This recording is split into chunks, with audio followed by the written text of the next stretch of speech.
नमस्कार, मैं हूं अतुल चौरसिया। आपका खर्चा आपकी चर्चा हफ्ता दर हफ्ता हम एक बार फिर से लेकर आए हैं न्यूज लॉन्ड्री का हिंदी पॉडकास्ट एनएल चर्चा। यह चर्चा का 200वां अंक है, 200वां एपिसोड। मजाक मजाक में बहुत आगे तक पहुंच गए हम लोग, मेघनाथ। बहुत ही ज्यादा। 200 हफ्ते मतलब 200, हाँ। यार। बीच में एक दो हफ्ते शायद हफ्ता एक आध कुछ हफ्ता साउंड्स की आप लोग हफ्ता ले रहे हो यार। हाँ, 200 हफ्ता बेसिकली हमारा जो सबसे हफ्ते पॉपुलर पॉडकास्ट है हफ्ता ही है, एनएल हफ्ता। नहीं आई नो, आप जब बोलते हैं तो इट साउंड्स की हफ्ता हफ्ता, हफ्ता वैसे ही है। जब मेघनाथ बोलते हैं तो इनका जो अंदाज है लगता है कि हफ्ता ले रहे हैं। क्योंकि मेघनाथ इसका बम्बई साइड से आते हैं ना, बम्बई लैंग्वेज हाँ बिल्कुल। से। तो कई सारी चीजें हुई हैं इस हफ्ते। से पहले कि हम विषय के ऊपर जाएं, मेघनाथ आपको एक बार जिक्र करेंगे उन विषयों का, लेकिन सबसे पहले जो हमारे साथ मेहमान हैं उनका मैं परिचय करा दूं। हमारे साथ सीनियर जर्नलिस्ट हैं सबा नकवी, जो बतौर मेहमान हमारे साथ जुड़ी हैं। सबा, आपका स्वागत है। मैं बहुत खुश हुई यहाँ आके। हाँ जी। साथ में हमारे साथ हमारे एक सब्सक्राइबर, क्योंकि ये 200वां अंक है तो हमने इसको थोड़ा अलग तरीके से पेश करने का प्रयास किया था, कोशिश की थी। तो लेकिन वो कितना बन पाया नहीं बन पाया वो आप बताएंगे। हमारे जो श्रोता हैं, जो दर्शक हैं चर्चा के पॉडकास्ट के, वो बताएंगे बाद में। अरशद खान है हमारे सब्सक्राइबर न्यूज लॉन्ड्री का। अरशद, आपका भी स्वागत है चर्चा में। जी शुक्रिया। शुक्रिया और जी। साथ में हमारे दो साथी हैं, मेघनाथ हमारे एसोसिएट एडिटर और सह संपादक शार्दुल कत्तैन। आप दोनों का भी बहुत बहुत स्वागत चर्चा में। हाँ यार, तो मैं चाहूंगा अरशद थोड़ा सा अपने बारे में बताएं भी, हाँ क्योंकि हमारे सब्सक्राइबर हैं। थोड़ा अपना इंटरव्यू भी दें, सॉरी इंट्रोडक्शन भी दें, और लोगों को बताएं कि भाई वो इस प्रोग्राम में जुड़ने के पीछे उनका क्या सोच है, और न्यूज लॉन्ड्री को सब्सक्राइब करते हैं तो न्यूज लॉन्ड्री के बारे में उनकी क्या राय है, थोड़ा सा संक्षेप में। तो मैं यूपी के प्रतापगढ़ से बिलोंग करता हूँ। मैं एक आईटी इंजीनियर हूँ, पुणे में जॉब करता हूँ। अभी पिछले 1.5 साल से लॉकडाउन में मैं होम टाउन से ही अपने काम कर रहा हूँ। तो यहाँ की पॉलिटिक्स, लोकल पॉलिटिक्स में जो भी आ, देख के कि क्या चल रहा है अलग अलग पार्टियों का, तो उससे था। और दूसरी चीज की चर्चा मैं मतलब एपिसोड 1 से ही सुन रहा हूँ, तो वो भी एक आपका 200वां एपिसोड था, तो उसके लिए भी मैं जोड़ना चाह रहा था कि आपको भी उसके लिए बधाई हो। तो जो महत्वपूर्ण विषय हैं उनमें एक बड़ी घटना है उत्तर प्रदेश की, जहाँ पे लगातार डेवलपमेंट हो रहे हैं पॉलिटिकल फ्रंट पे। वहां चुनाव, तो जैसा आप लोगों को पता ही है कि 5 राज्यों के विधानसभा चुनाव होने, उसमें उत्तर प्रदेश भी है।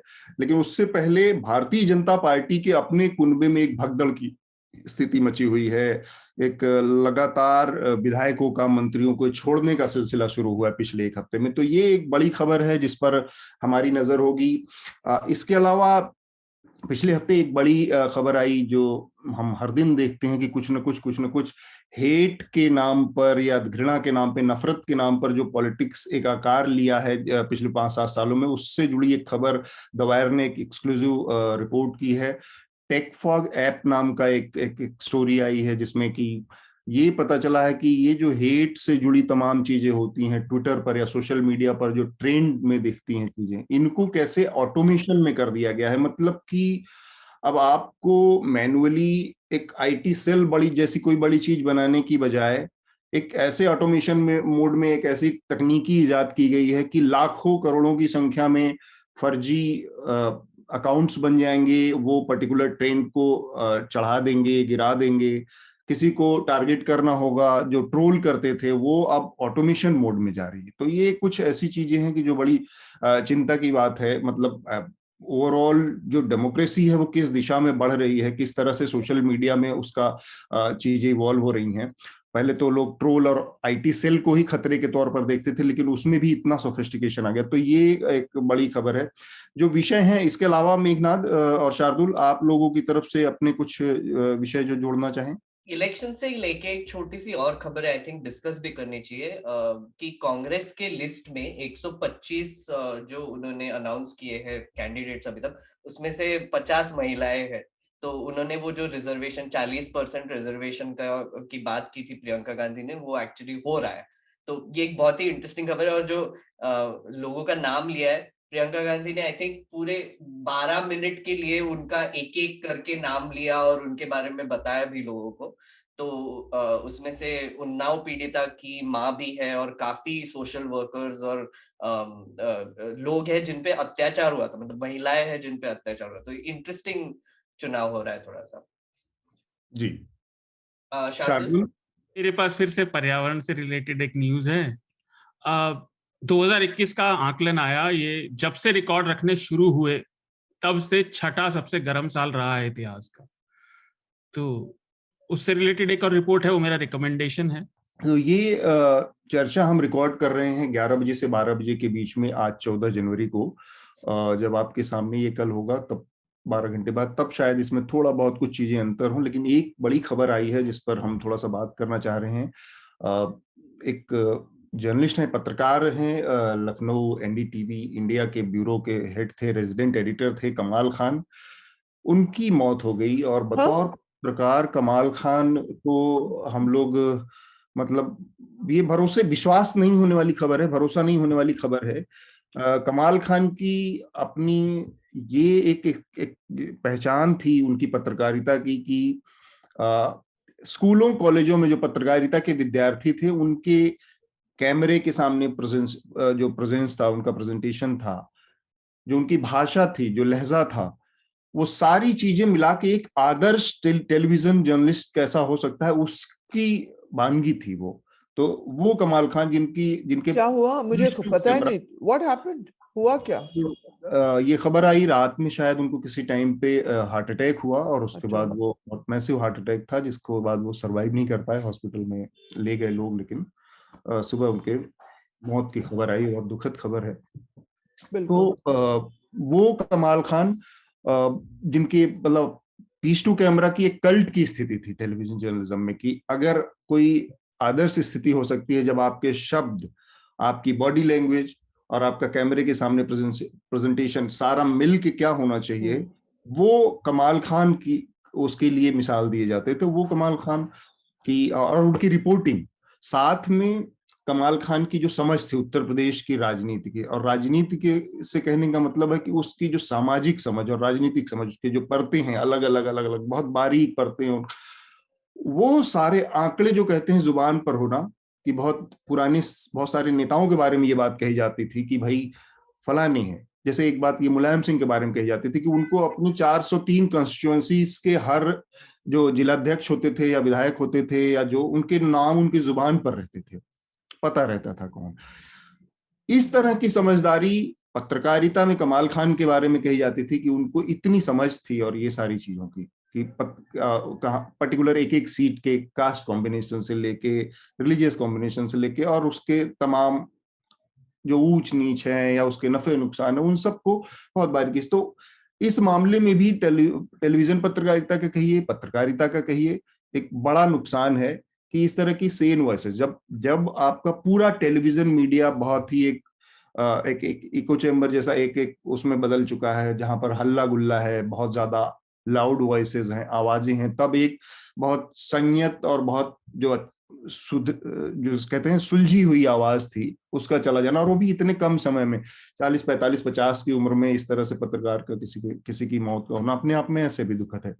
मैं चाहूंगा अगर इसमें कमाल खान के बारे में सबा, मेघनाद, शार्दुल, अरशद कुछ अपनी तरफ से कहें।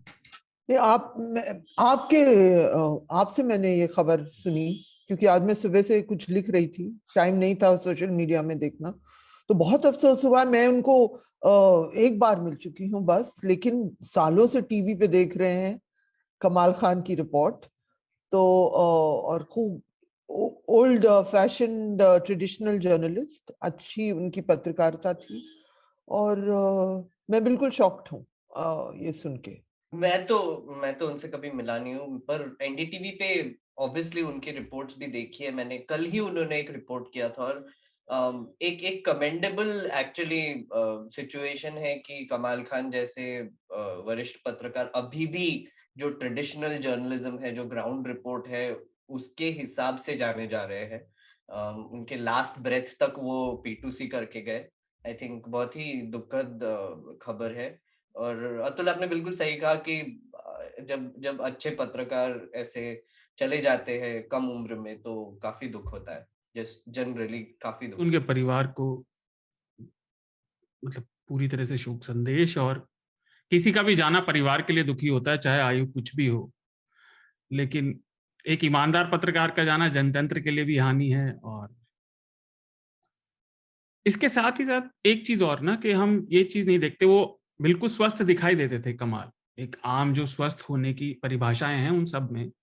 लेकिन मैं फिर से वही पॉइंट आऊंगा, कई बार लोग कहते भी हैं मैं वही लकीर का फकीर हूं, लेकिन प्रदूषण से इंड्यूस जो सिम्टम्स हैं हमारे शरीर में बढ़ते हैं, जो नहीं आने चाहिए, आप कितनी भी कोशिश करें, हर साल ये हो रहा है।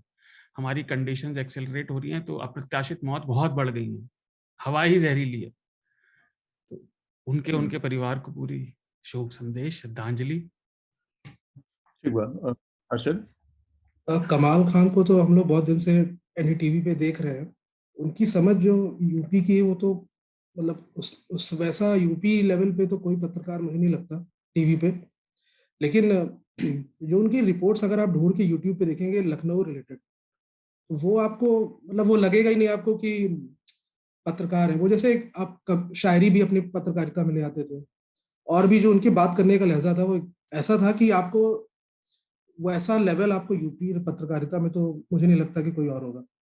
हम लोग के फ्रेंड सर्कल्स में भी बात होती थी कि कमाल खान अगर उनको लखनऊ से इतना प्यार है कि अगर वो मान लीजिए अगर वो दिल्ली गए होते तो बहुत बड़ा नाम होते, लेकिन अब वो ये यूपी के थे, लखनऊ के थे, तो उनका जो यहाँ की मिट्टी से जो उनका प्यार था, तो उससे उनका जो वो लखनऊ छोड़ के नहीं गए, या जो भी उनका रीजन होगा।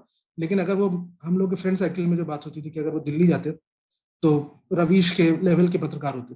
तो हम अपनी चर्चा को आगे बढ़ाते हैं। जो हमारी चर्चा का मुख्य विषय है, उत्तर प्रदेश में अब तक चुनाव की प्रक्रिया शुरू होने के बाद भारतीय जनता पार्टी, जो कि अभी तक बहुत ही दृढ़, बहुत सॉलिड, बहुत ठोस नजर आ रही थी हर विधा में, चाहे वो प्रचार का माध्यम हो, चाहे बूथ मैनेजमेंट का माध्यम हो, चाहे कार्यकर्ताओं को मैनेज करने का मामला हो, चाहे जो भी चीजें चुनावी प्रक्रिया से जुड़ी हैं, उन सब में बहुत एक सॉलिड, बहुत चट्टान की तरह से दृढ़ दिख रही थी। रणनीति का मामला हो, एक तरफ लोकप्रिय चेहरों का मामला हो, एक तरफ योगी, दूसरी तरफ मोदी, तीसरी तरफ रणनीति के लेवल पर अमित शाह जैसे आदमी, तो ले दे के लग रहा था कि एक ऐसा कॉम्बिनेशन, एक ऐसी स्थिति है। और साथ में रिसोर्सेस, जो वित्तीय, मैं कहूंगा पैसे की जो स्थितियां थी, सबसे धनी पार्टी आज की तारीख में दुनिया में है भारतीय जनता पार्टी। तो हर लिहाज से वो पार्टी बहुत मजबूत दिख रही थी, बहुत सॉलिड दिख रही थी, और लग रहा था कि उसके लिए शायद ये एक केक वॉक, बहुत आसान तरीका है, आसान साबित होने जा रहे हैं आने वाले जो उत्तर प्रदेश के चुनाव हैं। लेकिन पिछले एक हफ्ते की परिस्थितियां हमें बताती हैं कि शायद इतना आसान नहीं है। 14 लोग अब तक सिटिंग विधायक, 3 मिनिस्टर योगी आदित्यनाथ के मंत्रिमंडल से इस्तीफा दे चुके हैं, उनकी सरकार से इस्तीफा दे चुके हैं। उनमें से कुछ लोगों ने समाजवादी पार्टी का दामन थाम लिया है, कुछ लोगों के साथ अखिलेश यादव ने अपनी तस्वीरें शेयर की हैं, उनके छोड़ने का अनाउंसमेंट हो गया। वो जुड़ेंगे कहाँ ये अभी तक तय नहीं हुआ है, वो शायद एक दूसरी रणनीति का हिस्सा हो। लेकिन सब मिला जुला कर ये दिख रहा है कि अचानक से ये भाजपा में भगदड़ की स्थिति है। वो भाजपा जिसके लिए सब कुछ बहुत आसान लग रहा था, जो सबसे पहली चॉइस के तौर पर किसी भी पॉलिटिशियन के लिए थी, अब वो वहां से लोग इस तरह से जा रहे हैं। तो इसके क्या मैसेजेस हो सकते हैं, इस बात पर मैं शुरू करना चाह रहा हूं इस पूरी चर्चा को, क्योंकि बहुत कम समय है जब अगली विधानसभा को आना है 14 मार्च को। तो ये 1.5-2 महीनों का जो वाकया है, इसमें जो अंतराल है, इसमें चीजें अचानक से इतनी तेजी से जो बदल रही हैं, वो क्या इशारा है, क्या संभव है आगे आने वाले टाइम में? अगर थोड़ा सा बतौर पॉलिटिकल एनालिस्ट रीड कर पाए आप सभा। 2-3 चीजें हो रही हैं उत्तर प्रदेश में। मैंने दो बार दौरा किया है, वेस्ट का भी, और अभी मैं आई हूँ पूर्वांचल इलाके से। कि बीजेपी बड़े बड़े इवेंट्स लेकर ये कैंपेन कर रही थी, और हिंदुत्व की बात, मुझे इस चुनाव में हिंदुत्व समझ ही नहीं आ रहा है। क्या है हिंदुत्व, क्या रेलेवेंस लगता है?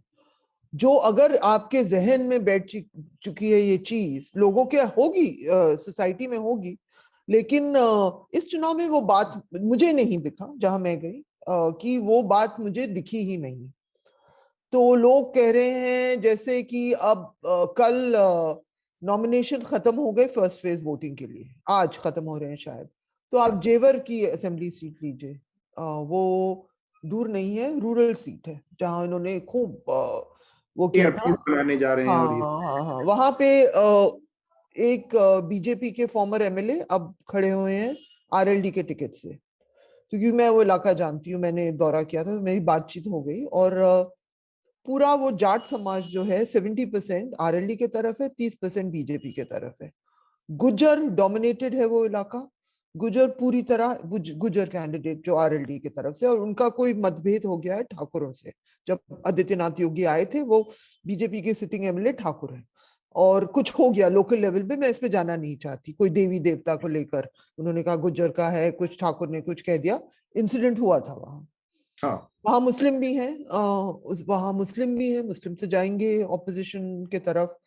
जाटव अभी तक बिल्कुल कंफ्यूज था, क्योंकि वो बसपा को देना चाहता है। लेट जहां भी जाटव है वो अभी भी बसपा को प्रेफर करता है, लेकिन जवान लोग पूछ रहे थे अब क्या करेंगे।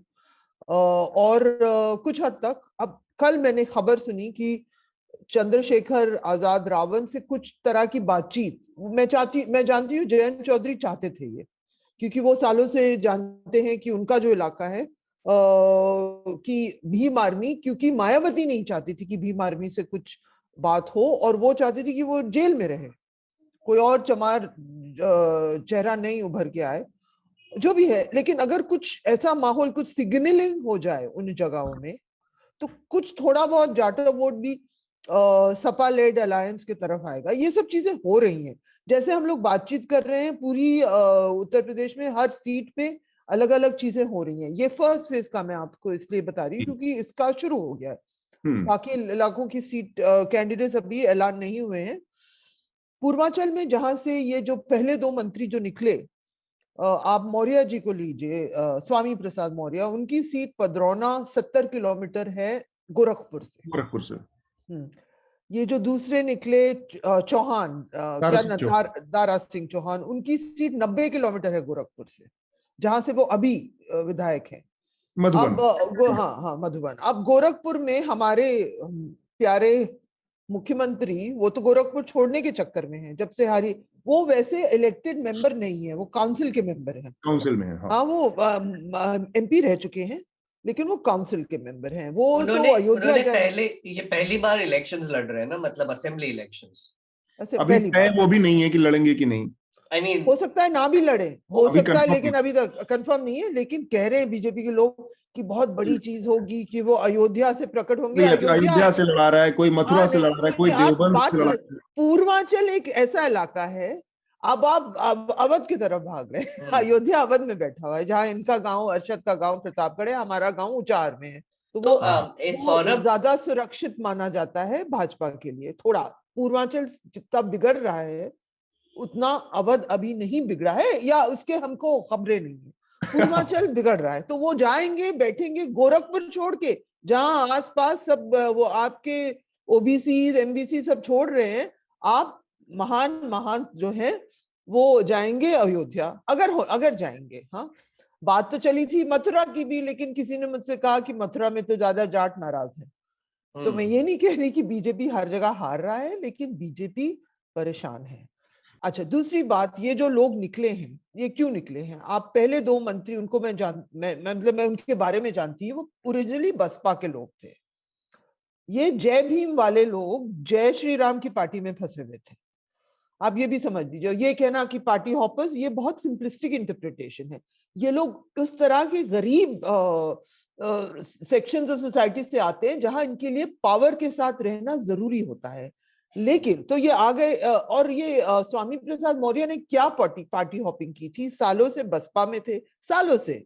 जब बसपा उनके इलाके में खत्म होने लगी, वो बीजेपी में चले गए। बीजेपी में बैठे, कोई उनकी नहीं सुनता था, कोई किसी की नहीं सुनता था। आप ओम प्रकाश राजभर से बात करिए, कोई किसी भी ओबीसी नेता, दलित से की बात नहीं सुनता। वो छोटा सा काम भी अपने इलाके में, अपने सीट में नहीं करवा पाते। ये सारा जो बेसिकली ये एक बहुत बड़ा जो वजह है, कारण है, जिसका जिक्र आप सभा कर रही हैं, कि वो अम्ब्रेला तो तैयार कर लिया था 2014 के बाद से ही बीजेपी ने, कि भाई उसमें माइनस यादव माइनस जाटव, बहुत सारी ओबीसी दलित जातियों के छोटे छोटे जो लीडर्स थे, पॉकेट्स थे, उन लोगों को इकट्ठा तो कर लिया था, लेकिन उनके जो इश्यूज थे, उनके जो मुद्दे थे, उन पर कोई बात नहीं होगी, क्योंकि वहां पर जब डिसीजन मेकिंग सरकार में आने के बाद फैसले जो लिए जाएंगे वो हिंदुत्व आइडियोलॉजी के आधार पर लिए जाएंगे। वो हिंदुत्व की आइडियोलॉजी या जो आरएसएस की आइडियोलॉजी है उसको जो सूट करती है फैसले, वो तो उसमें जो जातीय खांचों की या छोटी छोटी पार्टियां जिनकी जातीय पहचान है, वो पार्टियां कहीं ना कहीं वो कॉन्फ्लिक्ट करता है। आप हिंदुत्व की आइडियोलॉजी से उन छोटे छोटे तबकों को संतुष्ट नहीं कर सकते। तो ये वजह बड़ी है कि जिसकी वजह से छोटी छोटी, जैसे प्रजापति गए या स्वामी प्रसाद मौर्य गए, ये मौर्य तो फिर भी जो कोयरी जिस जाति से आते हैं, इनकी ठीक ठाक आबादी है, 4-5% के आसपास आबादी मानी जाती है, तो बहुत सारी सीटों पर ये फायदा पहुंचा सकते हैं। चेहरों के लिहाज से अगर बात करें, पहले तो मैं चाहूंगा कि मेघनाथ, शार्दुल और अरशद भी अपनी बात पूरी करने से बाद ने जो बात शुरू की है, फिर इसके बाद इसके दूसरे हिस्से पर आते हैं। अरशद, आप पहले अपना ओपिनियन दे दीजिए, फिर स्वामी प्रसाद मौर्य की बात हो रही थी। वो बेसिकली वो भी प्रतापगढ़ से ही आते हैं, लेकिन यहाँ पे मौर्य जो कास्ट है उसका इक्वेशन काफी यहाँ अच्छा है, लेकिन उनका जो मेन जहाँ से वो चुनाव लड़ते हैं वो कुशीनगर में पड़ जाता है। तो लेकिन जो मैं देखता हूँ जैसे कि 2012 में वो बीएसपी में थे और वो लीडर ऑफ अपोजिशन थे जब अखिलेश की सरकार थी। तो उसके बेस पे अगर आप देखिए, और 17 में उन्होंने बीजेपी ज्वाइन करी, लेकिन वहां पे उनको वो लेवल उनको नहीं मिला जो उनको बीएसपी में या एसपी में मिल सकता था। बीजेपी ने जो किया है कि उन्होंने नॉन यादव ओबीसी को बहुत ज्यादा अपनी पार्टी में जोड़ा है, और अपने नेता भी उन्होंने कुछ कुछ उभारे हैं। जैसे मौर्य में उनका अभी डिप्टी सीएम जो है केशव प्रसाद मौर्य, तो वो भी इलाहाबाद से आते हैं और इसी बेल्ट में के एरिया से आते हैं जहां से मौर्य समाज का वो थोड़ा मायने रखता है। तो वैसे ही और ऐसे कुर्मी नेता भी हैं जो आप मानेंगे, जैसे बीजेपी में स्वतंत्र देव सिंह है, वो यूपी बीजेपी के चीफ है। इसके अलावा और उन्होंने जो अलायंस किया है बीजेपी में, वो अपना दल से किया है, जो आपका अनुप्रिया पटेल की पार्टी है। लेकिन उनको वो पावर शेयर नहीं मिला जो उनको एसपी में मिल सकता था। एसपी ने भी, जो दिल्ली मीडिया में ज्यादा न्यूज नहीं आती, लेकिन पिछले 5 साल में जो एसपी ने किया है कि जो नॉन यादव भी ओबीसी कास्ट होती है उनसे इक्वेशन किया है, राजभर से चाहे वो हो या किसी और से हो, तो उसका भी एसपी को फायदा मिल रहा है। और वैसे भी इलेक्शन टाइम है, और मौर्य जो है अभी अगर वो आते हैं तो एक बड़ा चंक मौर्य का आएगा, क्योंकि मेरी नजर में मौर्य समाज के सबसे बड़े नेता अगर कोई होंगे तो वो स्वामी प्रसाद मौर्य ही है यूपी के। केशव प्रसाद मौर्य पिछले 5 साल पहले उतना नाम उनका नहीं था, जब से वो डिप्टी सीएम बने तब से उनका नाम हुआ है। तो मैं तो ऐसे देखता हूँ कि अभी थोड़ा तो क्योंकि मौर्य या जो कुर्मी हैं वो यादव के बाद सबसे बड़ी कास्ट है, इक्वेशन में आती है ओबीसी में। तो उसमें एक ही बस इसमें थोड़ा सा करेक्शन है कि केशव प्रसाद मौर्य उत्तर प्रदेश के डिप्टी सीएम बनने से पहले उत्तर प्रदेश के बीजेपी चीफ बन चुके थे, तो उस लिहाज से उत्तर प्रदेश के बीजेपी चीफ होते हुए उनकी एक हैसियत थी। जी, लेकिन उनका इतिहास जो है वो 10 साल से ज्यादा, मुझे लगता है 2012 में आई थिंक वो पहली बार विधायक बने थे। तो और स्वामी प्रसाद मौर्य काफी पुराने नेता हैं, तो वो भी एक रीजन है। तो एक तरह से वो बीएसपी की कोर टीम का हिस्सा हुआ करते थे, जो लोग पुराने बीएसपी के जो उनका सोशल जस्टिस का पूरा वो अम्ब्रेला था, उसमें ओबीसी का एक बड़ा कद्दावर चेहरा हुआ करते थे। तो वहां से, जैसे कि उत्तर प्रदेश की पूरी पॉलिटिक्स ही अभिशप्त रही है, बहुत सारे जितने भी कद्दावर इस तरह के लोग रहे, उधर उधर पार्टियां बदलने, दल बदल करने के लिए बदनाम हुए बाद में। और उसका एक वजह सभा ने बताया कि इन पार्टियों के साथ या इन नेताओं के साथ, सत्ता के साथ बने रहना बहुत जरूरी है, अपनी बात करने के लिए, चाहे समाज की बात करने के लिए, जो भी। मेघनाथ, शार्दुल, आप लोग अपनी बात रखें। मैं बस 2 छोटी छोटी चीजें बोलना चाहूंगा। एक तो पॉलिटिकल स्ट्रैटेजी के बारे में। ये जो रेजिग्नेशन शुरू है पिछले 3 दिन में, आई थिंक 14 लोग अभी रिजाइन कर चुके हैं, और एक न्यूज है कि अपना दल से भी 2 विधायकों ने अभी रिजाइन कर लिया है, जो बीजेपी के एलाय थी। उन्होंने भी अभी रिजाइन कर लिया है। तो एक और इंटरेस्टिंग स्टेटमेंट आया है, 2-3 एमएलएज ने कहा रिजाइन करने के बाद कि 20 तारीख तक और 4-4, 5-5 करके एमएलएज रिजाइन करेंगे मिनिस्टर्स के साथ।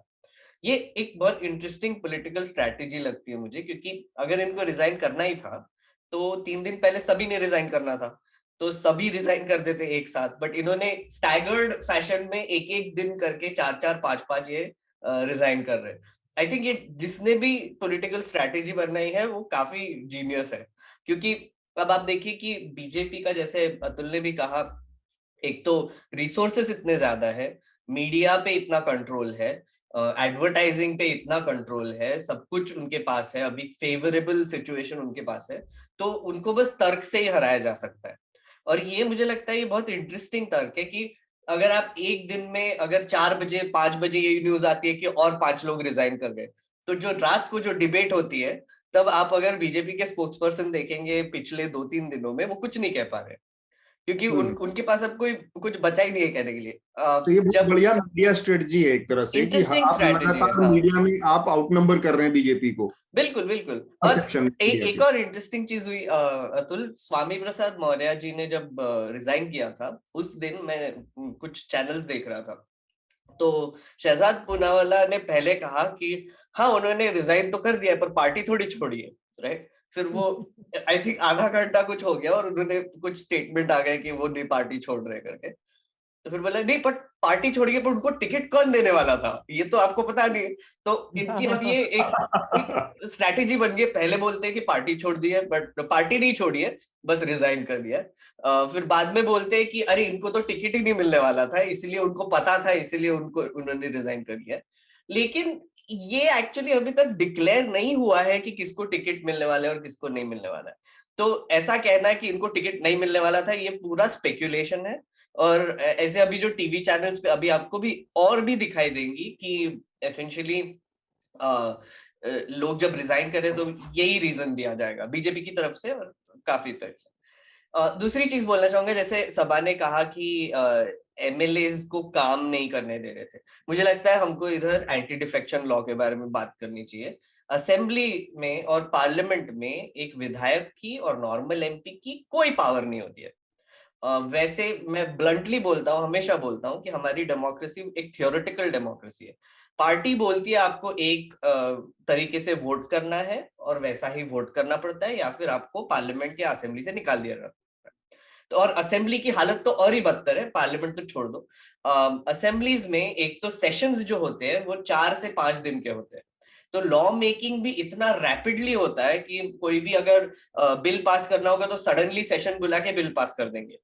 क्वेश्चन आंसर जो होता है वो बहुत ही अजीब तरीके से होता है असेंबलीज में, स्पेशली यूपी में। तो ये सब जो चीजें वो एक एमएलए के पावर को दबाने की एक सिस्टमैटिक प्रोसीजर है, और एमएलए जब काम नहीं कर पाते तो लोगों को गुस्सा आ जाता है। तो मुझे लगता है कि इस बार काफी, मतलब मैं रिपोर्ट्स देख रहा था, ग्राउंड रिपोर्ट्स, तो एमएलए से गुस्सा है लेकिन मोदी जी पे पूरा भरोसा है। मोदी जी और कुछ हद तक योगी जी पे भी बहुत भरोसा है। तो ये कुछ पॉइंट्स है मेरे, आगे मैं और बोलूंगा। शार्दुल? अतुल? देखिए, मैं मेघनाथ से थोड़ा सा और अंतर रखूंगा, क्योंकि मुझे नहीं लगता कहने की बजाय मुझे नहीं लगता कि ये एक स्ट्रैटेजी थी। मुझे ऐसा लगता है कि ये लोग सब थोड़ा डर रहे थे, करना चाह रहे थे, और सब एक दूसरे की देखा देखी जा रहे हैं, क्योंकि इन सब का भले ही सपा से लिंक हो, लेकिन आपस में स्ट्रैटेजी करना ये इस एनवायरनमेंट में काफी रेयर चीज है। दूसरी चीज, ये आपकी बात ठीक है टिकटॉक वाली, लखनऊ में इस समय बड़ी हलचल है, सारे गेस्ट हाउस भरे हुए हैं विधायकों से, मंत्रियों से, उनके मिलने वालों से कि हमारा टिकट लगेगा कि नहीं लगेगा। तो ये चीजें हो रही हैं।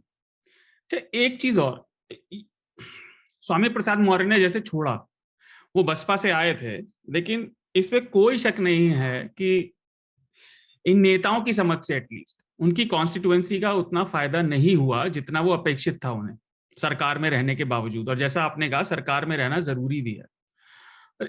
एक थोड़ा सा फिलोसफिकल पॉइंट ये भी होता है ना कि कट्टरवाद जब बढ़ता जाता है ना, तो उसमें हर छोटे से छोटा उदारवादी दृष्टिकोण जो है ना, वो किनारे होता ही जाता है, वो जितना भी कम वो किनारे होता ही जाएगा। अब आप देखिए, उत्तर प्रदेश में भाजपा को थोड़ी गड़बड़ दिखाई दे रही है इस सब के बाद, तो उनका फॉर्मूला ये आ रहा है कि सारी सीटों से योगी ही लड़ रहे हैं 403 से। वही पुराना नेशनल फॉर्मूला जैसे जो 2019 में और 14 में यूज हुआ कि आपका वोट सीधा मोदी को जाएगा, तो वही है यहां पर करने की कोशिश हो रही है।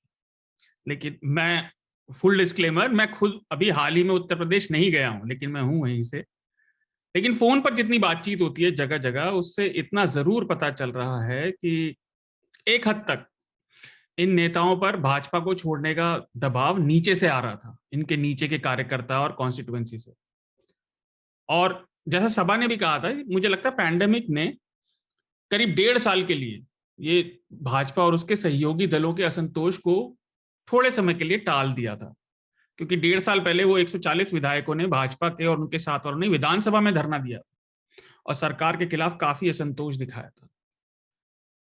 एक इंटरेस्टिंग पॉइंट शार्दुल आपने जो बोला कि एसेंशियली जो ग्राउंड का आप बता रहे थे कि फोन आए थे, तो मैं कुछ रिसर्च कर रहा था मनरेगा पे। तो एक बहुत इंटरेस्टिंग ट्रेंड दिखाई दे रहा है इंडिया में अभी कि 18 से 30 के बीच के जो उम्र के जो नौजवान हैं, वो मनरेगा के जॉब कार्ड के लिए अप्लाई करके वो स्कीम चाहते हैं कि 100 डेज तक तो काम मिल जाए। और ये जो है 7% से 12% हो गया है पिछले साल में, और पैंडेमिक के बाद तो ये फिर भी स्टेबल है।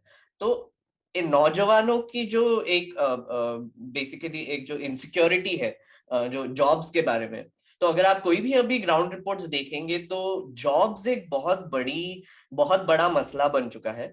और जैसे सभा ने कहा कि स्वामी प्रसाद मौर्य जैसे लोग जो रिप्रेजेंटेटिव्स हैं ओबीसी के, पिछड़े जातियों के, वहां पे ये और सिवियर हो जाता है, जिस नेचुरली ये सिवियर हो जाता है। तो उसकी वजह से जो ग्राउंड से जो इनपुट्स आ रहे हैं उनको, जितना भी मेरी भी बात हो रही है जर्नलिस्ट से एक्सेट्रा, वो वही कह रहे हैं कि नौजवानों में बहुत गुस्सा है अभी बीजेपी के खिलाफ। और मैं वही कह रहा हूँ कि एमएलए के खिलाफ इतना गुस्सा है, तो अगर शायद एमएलए स्विच कर जाए, पार्टी चेंज कर ले, तो एक बहुत इंटरेस्टिंग हो रहा है, ये बीजेपी छोड़ रहे हैं लेकिन समाजवादी पार्टी ज्वाइन करेंगे, भीम आर्मी ज्वाइन करेंगे, कांग्रेस जाएंगे, ये अभी तक डिसाइड नहीं हुआ है।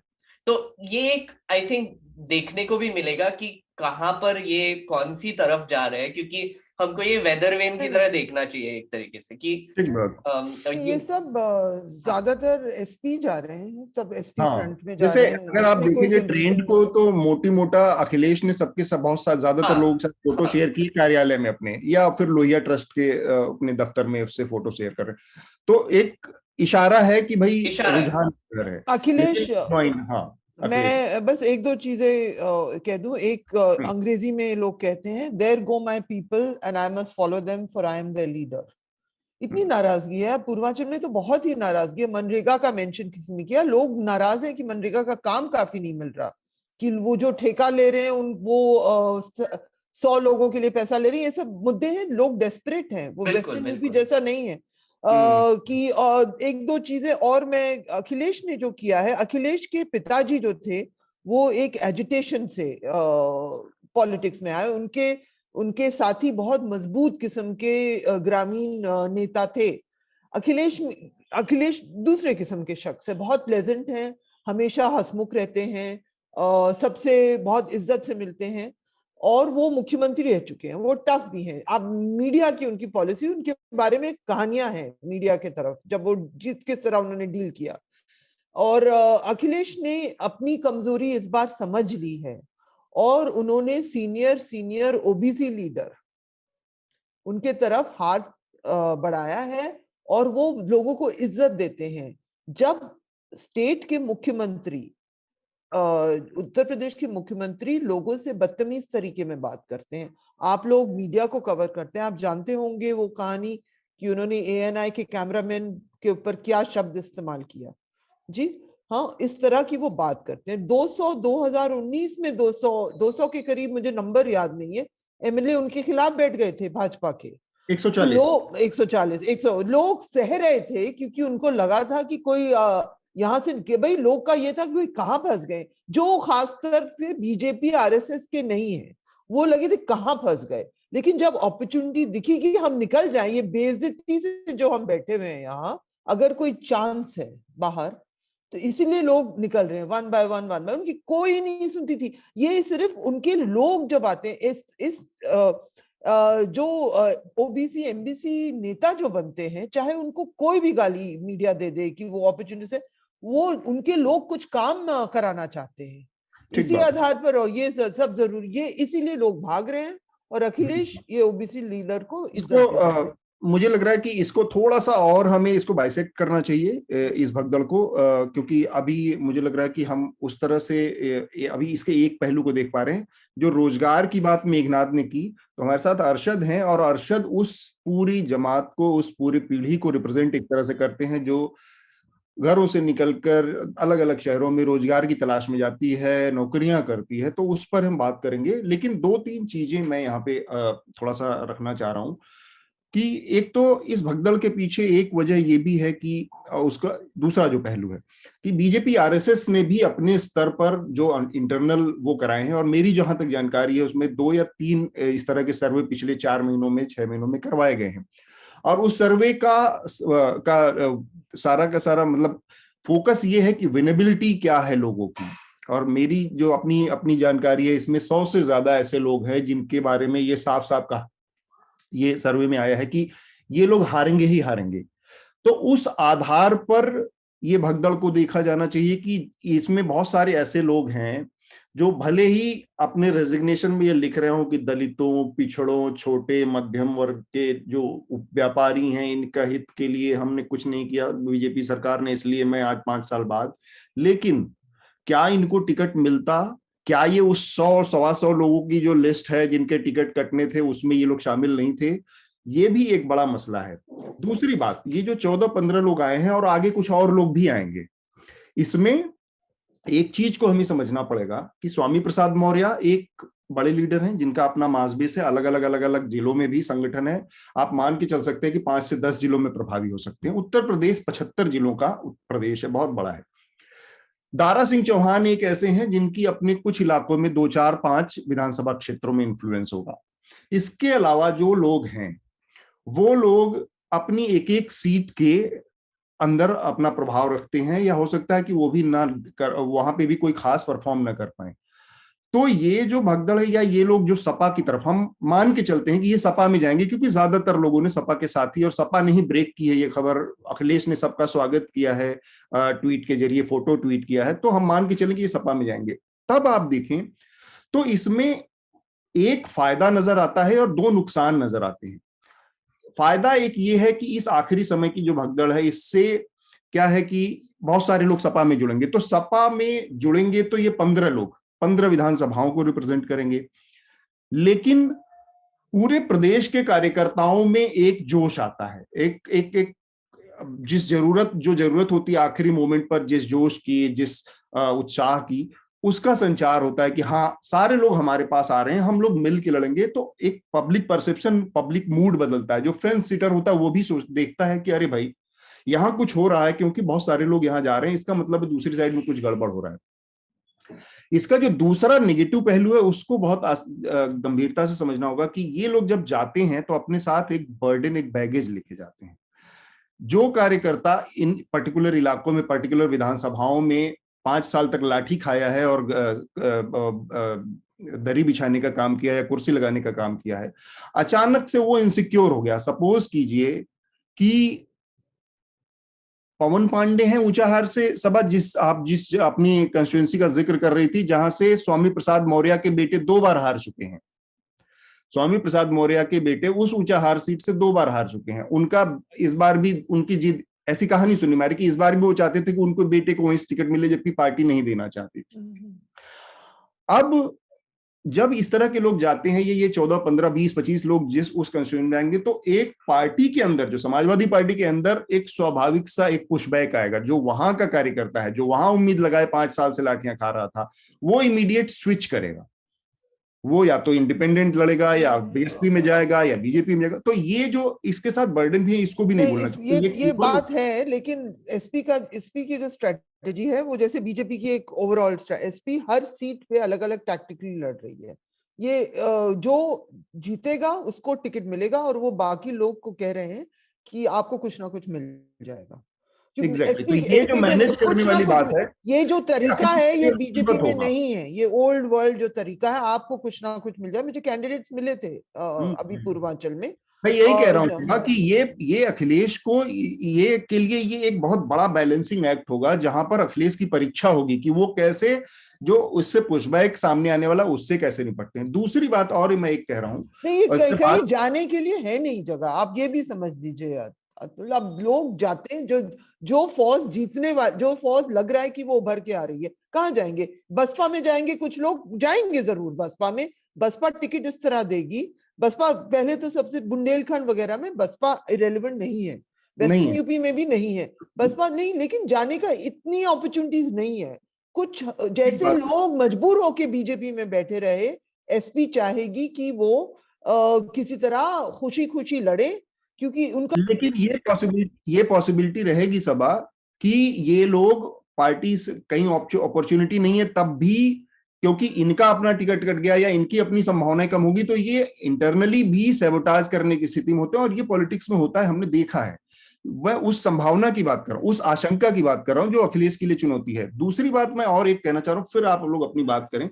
पोस्ट पोल सिनारियो जो होता है उसको भी ध्यान में रखना चाहिए आपको, और जो पोस्ट पोल सिनारियो है उसमें इस तरह का जो अखिलेश ने एक अम्ब्रेला बनाया है, बहुत पॉजिटिव नोट्स, मैं उसमें बहुत पॉजिटिविटी देखता हूं कि उन्होंने छोटे छोटे, चाहे ओम प्रकाश राजभर हो, चाहे महान दल हो, चाहे टीपू, मतलब अलग अलग जिन भी पार्टियों को छोटे छोटे जातीय जो पहचान वाले दलों को अपने साथ जोड़ा, वो एक बहुत पॉजिटिव पहचान है। लेकिन उसका नुकसान ये है कि जो आखिरी समय में ये लोग आते हैं, ये सबसे वल्नरेबल तबका होता है। ये इतना वल्नरेबल होता है कि आप एक पोस्ट पोल के सिनेरियो में अगर एक कल्पना करें कि 180 सीटें, 170 सीटें बीजेपी ले आती है, तो भी बीजेपी इन वल्नरेबल जो लीडर्स हैं या ये जो पार्टियां हैं, इनकी दम पे सरकार बना सकती है। 180 सीट लाके भी या 190 सीट लाके भी अखिलेश चूक जाएंगे, रिसोर्सेस की बात करें तो। पोस्ट पोल सिनेरियो में ये जो एक्सोडस है, ये जो लोग जा रहे हैं, ये पोस्ट पोल भी जीतेंगे, बने रहेंगे अखिलेश के साथ, ये तभी निर्भर करता है जब अखिलेश 204 अकेले दम पर क्रॉस करने की स्थिति में होंगे। मैं ये कह रहा हूँ। एक्चुअली अतुल, सॉरी अर्शद, आपसे बात करने से एक छोटा सा पॉइंट जोड़ना चाहूंगा ये पोस्ट पोल सिनेरियो के बारे में। जैसे अगर हम अज्यूम कर ले कि 170 अगर उनको आ गया और मेजोरिटी 201 की है, तो 204 की है, तो एक मुझे लगता है कि ये आइडियल सिनेरियो होगा कि अगर छोटे छोटे पार्टीज 3-3, 5-5 सीट्स लेकर अगर कोई भी, मतलब एसपी हो या बीजेपी हो, जिनके साथ गवर्नमेंट बनाए, लेकिन लगाम रहता है, फिर जो रूलिंग पार्टी है उस पर लगाम रहता है। अगर मेजॉरिटी आ गया तो फिर उनको किसी की सुनने की जरूरत नहीं है, और इसी की वजह से स्वामी प्रसाद मौर्य जैसे सिचुएशंस हो जाते हैं। लेकिन मेजॉरिटी से कम होके अगर अलायंस करके काफी पार्टीज का एक अलायंस अगर एक गवर्नमेंट बनाता है, तो मुझे लगता है ये एक आइडियल सिनेरियो होगा गवर्नमेंट के लिए, गवर्नेंस के लिए, लोगों के हिसाब से। अर्शद भी कहना चाहते। इसमें एक्चुअली अगर आप देखें, जो छोटी पार्टियां भी जुड़ रही हैं, जो छोटे दल है, महान दल है आपका, या और भी कोई जो भी नए नए नेता आ रहे हैं जो अलग नॉन यादव ओबीसी कैडर से आ रहे हैं, उनका मेन अगर आप देखें तो मेन चीज है पावर शेयर में। क्योंकि अगर आप ग्राउंड पे देखेंगे तो मेन आदमी चाहेगा कि उसको नौकरी लग जाए, अगर नौकरी पेशा वो नहीं है तो उसको कुछ काम लग जाए। और काम कैसे लगता है कि आप मान लीजिए आप किसी पार्टी से जुड़े हैं और आपका नेता पहचान का है, तो आपके यहाँ स्ट्रीट लाइट लग रही है तो उसका आपको ठेका मिल जाएगा, या आपके यहाँ नाली बन रही है तो उसका आपको ठेका मिल जाएगा। तो उसमें क्या होता है कि अगर वो नेता आपकी कास्ट इक्वेशन से आता है और आपका वहाँ पे एक प्रभुत्व है आपकी कास्ट का, तो वहाँ पे क्या है, आपको फायदा हो जाता है। तो वो सेंट्रल गवर्नमेंट की स्कीम्स पे उतना नहीं होता जितना स्टेट गवर्नमेंट्स में होता है। इसलिए मोदी जी को उतना लोग वोट नहीं देते, देंगे सेंट्रल में, स्टेट में नहीं देंगे। क्योंकि मान लीजिए किसी जो राजभर बेल्ट है जहाँ से आपके सुहेलदेव पार्टी लड़ती है चुनाव, वहां पे अगर सुहेलदेव अगर राजभर कोई ना जीते और कोई और जीत जाए, सपोज करिए कोई ठाकुर जीत जाए, तो उसमें भी ये होगा कि ये जो छोटी स्कीम्स होती है या जो फायदे होते हैं स्टेट लेवल पे, तो वो उनको नहीं मिलता। तो उसके लिए स्टेट में लोग जनरली अपना चेंज देखते हैं। और यही रीजन है कि अभी जो माहौल है ये बाकी जो अगड़ी जाति है जिसको आप कहते हैं, वो भी बहुत लोग ये मानते हैं कि ठाकुरों को ज्यादा पावर शेयर मिला है कंपेयर टू अदर। और अगर वो अगड़ी जाति वाले मान रहे हैं तो फिर ओबीसी तो बहुत ही ज्यादा मान रहे हैं। और क्योंकि सबसे बड़ी जैसे यादव तो है ही, इसके अलावा भी उतना पावर शेयर नहीं मिला है जितना होना चाहिए। एक टोकन में आपने कर दिया है, टोकनिज्म में, कि डिप्टी सीएम एक मौर्य को बना दिया है या स्टेट चीफ आपके एक कुर्मी है। लेकिन अगर आप वही चीज अगर फॉरवर्ड में आप देखेंगे, अगर अगली जातियों में, तो ब्राह्मण आपको कई लोग मिल जाएंगे जो आगे के पदों में हैं, और या कोई बनिया में मिल जाएगा, या और भी अलग अलग जातियों में। तो वो एक चीज होती है जिसकी वजह से और ओबीसी कास्ट अभी अखिलेश के साथ जुड़ रही है। अरशद, एक सवाल था आपसे। आपको ये पता भी होगा, मैंने काफी रिपोर्ट्स देख रहा था और कुछ लोगों से बात कर रहा था। जो पैंडेमिक के समय पे मोदी और योगी ने जो राशन दिया वो अपने बैग में, जहाँ पे उनका फोटो चिपका हुआ है, तो सुनने में आया है कि इतना राशन मिल गया लोगों को कि वो खुद बेचने लगे अपने हिसाब से। ऐसे कुछ आपको नजर आया? देखिए, वो राशन तो ज्यादातर लोग बेचते ही हैं। खाने लायक नहीं रहता। एक्चुअली क्वालिटी उसकी बहुत कम होती है। जो मैंने देखा है इधर उधर, उसकी क्वालिटी इतनी कम होती है कि लोग उसको चावल को आपको 10-15 कितने रुपए में बेच देंगे, और उससे आप 25-30 रुपए का चावल खरीद दूसरा खा लेंगे जो खाने लायक होगा। शबा जी। हाँ, राशन एक बीज भंडार के बाहर, कौन सा जिला था, गाजीपुर, मुझे याद एग्जैक्ट नाम याद नहीं है, तो चांस मुझे दिखा कि एक बीज भंडार है वहां। हाँ, तो होता है कि लोग आके कुछ पर्चा लेते हैं उससे ऑफिसर से कि बाद में वो धान वहां बेचेंगे एमएसपी के लिए।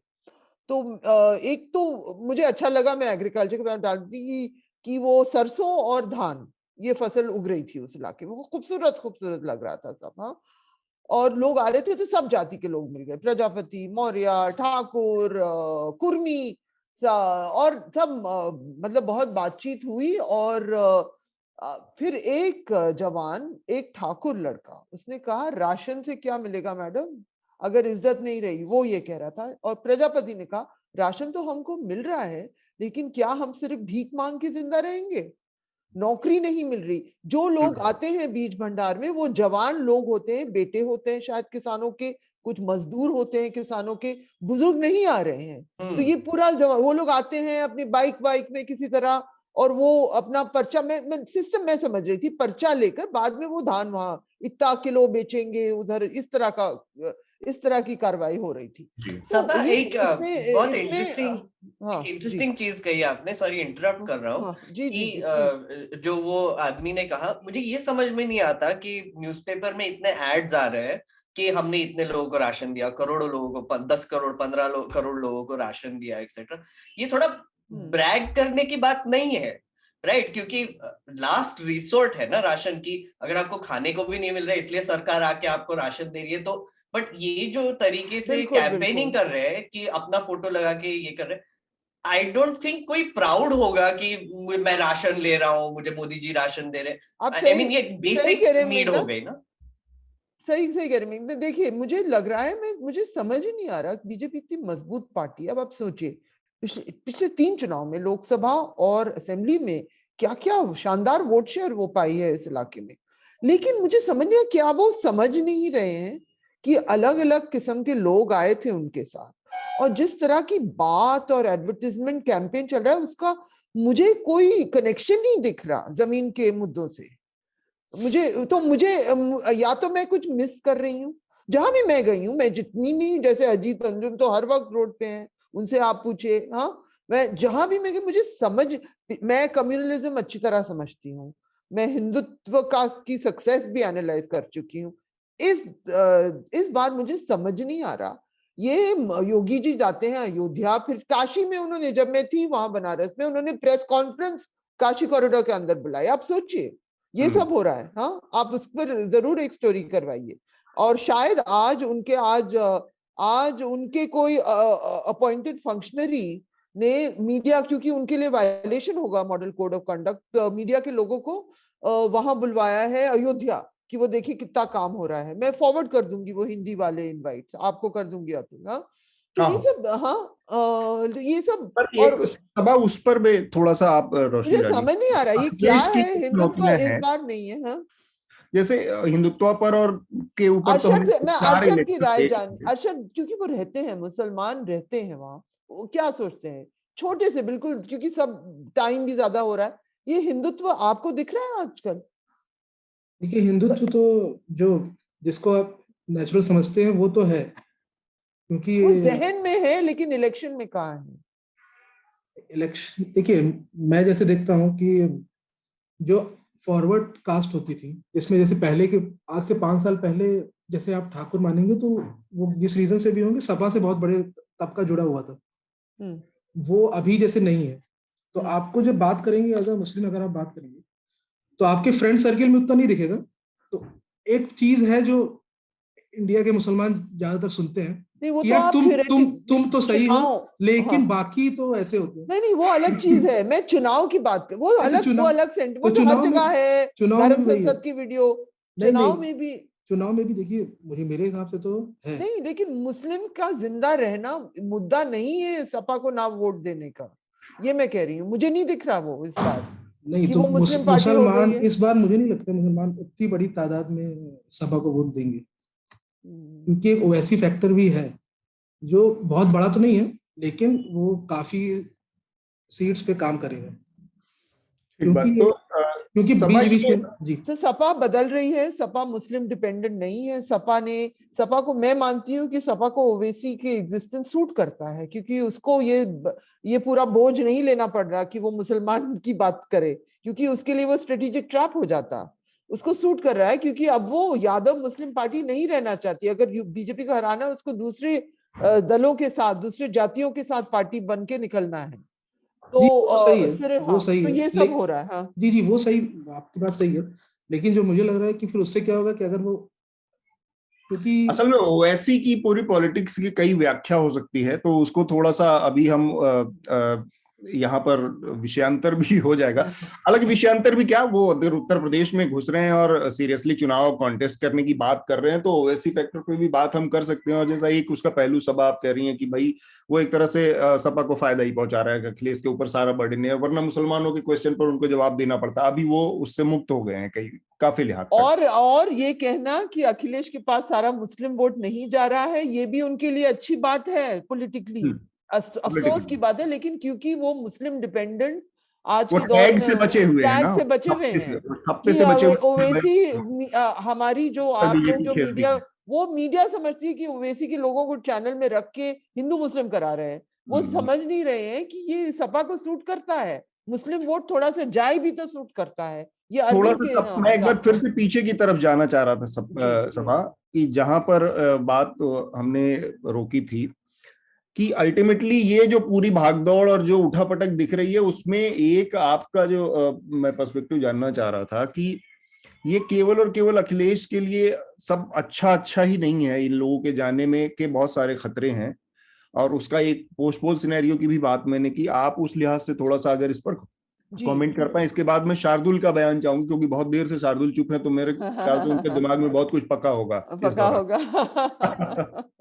नहीं, सबसे पहले तो गवर्नर तो उनकी है, बीजेपी की। हाँ, जो कुछ बीजेपी वाले कहते हैं चाहे कुछ भी होगा सरकार तो हमारी ही बनेगी, वो इस तरह से कहते हैं। हाँ, गवर्नर उनकी है, तो या तो सिंपल मेजोरिटी आए, नहीं तो ऑफ कोर्स पूरा खेल खुल जाएगा।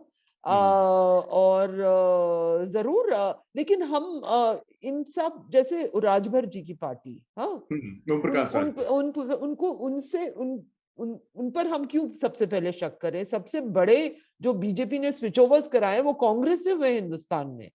अब ये छोटी छोटी जात बेस्ड पार्टी ये बिल्कुल बेइज्जत होके निकली हैं।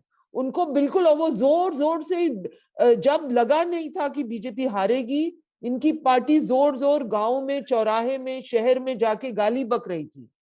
तो इनमें हिम्मत भी है ये छोटी छोटी पार्टीज में। अब ये लोग निकल गए, क्योंकि चाहे ये अखिलेश अब मजबूत ताकत तो रहेंगे यूपी में। ये साइडलाइन ऑपोजिशन एक अच्छा काम किया कि इसको पूरी तरह से सपा बनाम बीजेपी का कॉन्टेस्ट बना दिया, बाकी पार्टियां कहीं बिल्कुल।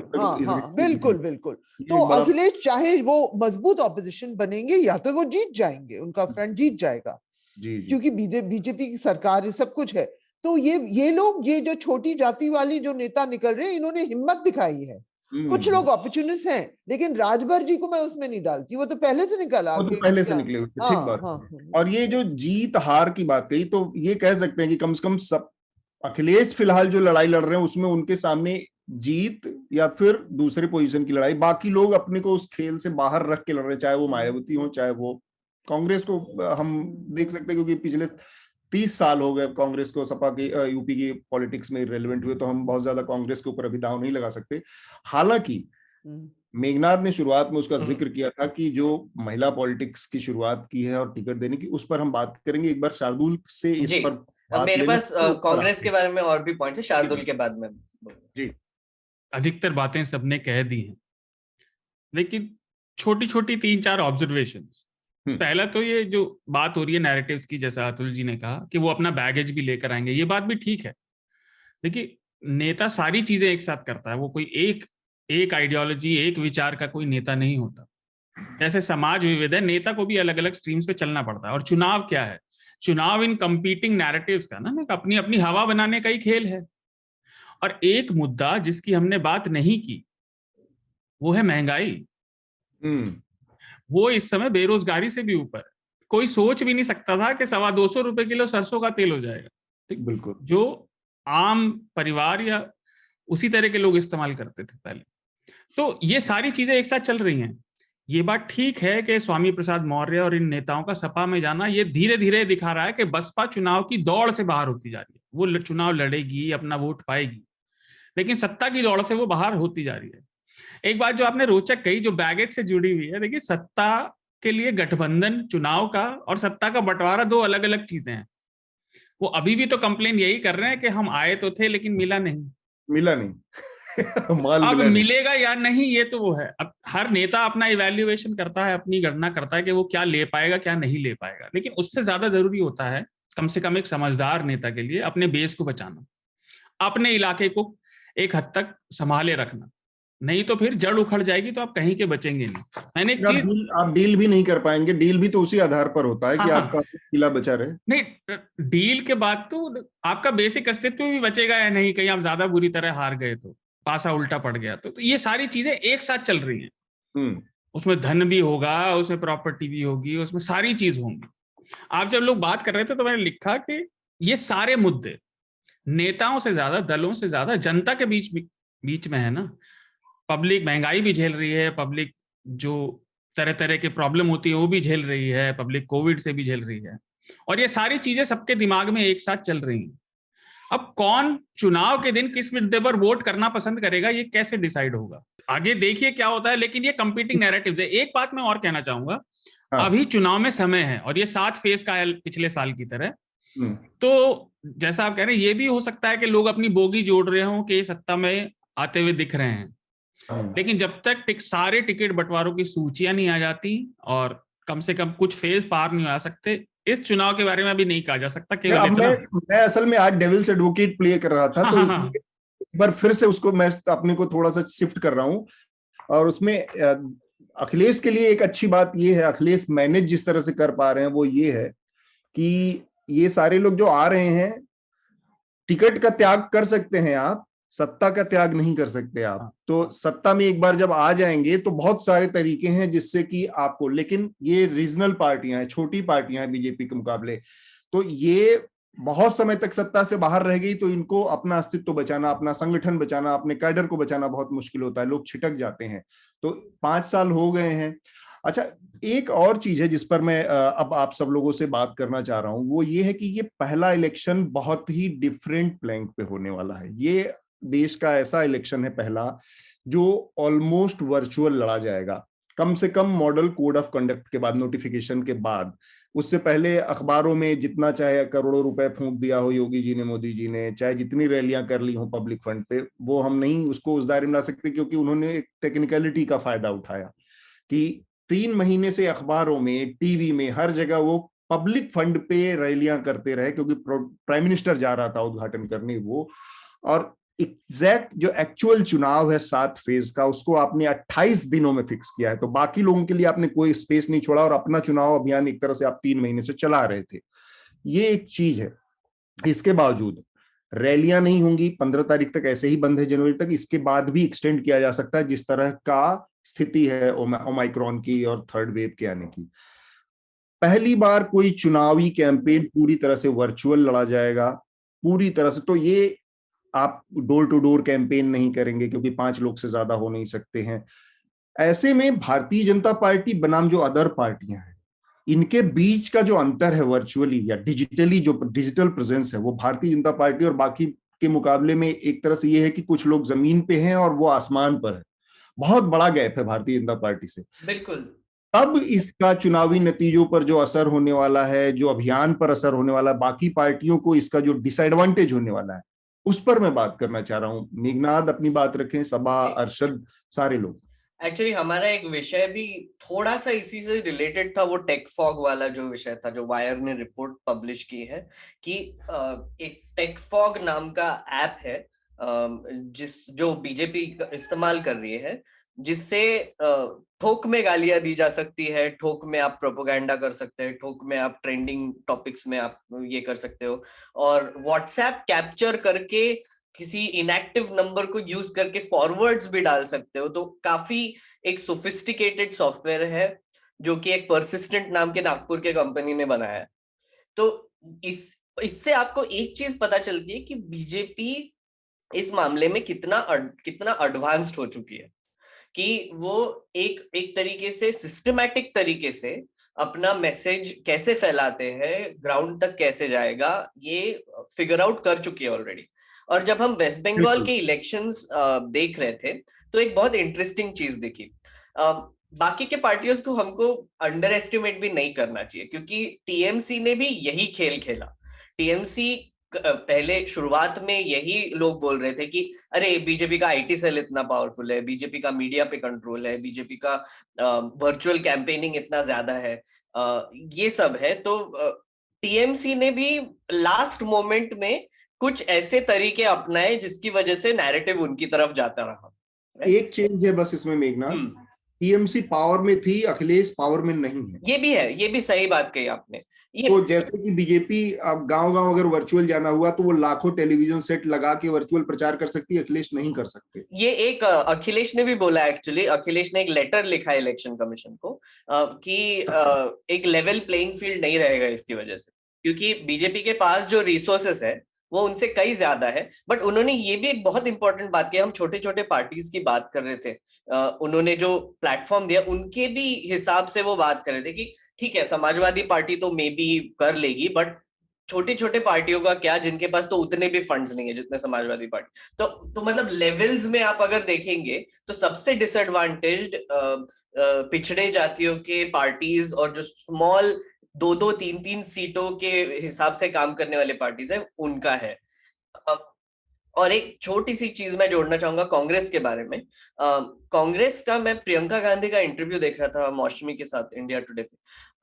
वहां पर उन्होंने एक चीज बहुत इंटरेस्टिंग कही कि आपने जैसे कहा कि 30 साल से कांग्रेस अभी तक उत्तर प्रदेश में नहीं थी, तो उनका पहला काम जब उनको इंचार्ज बनाया 2017 के बाद, उनका पहला काम 2 साल के लिए ये था कि उनको कार्डर बनाना था। तो मतलब कांग्रेस की हालत इतनी खराब थी कि उनका ग्राउंड कार्डर था ही नहीं। तो उन्होंने फिर वो एफर्ट लगा के थोड़ा सा कार्डर बनाने की पहले कोशिश की, और अभी वो एक्टिवेट करेंगे वो कार्डर।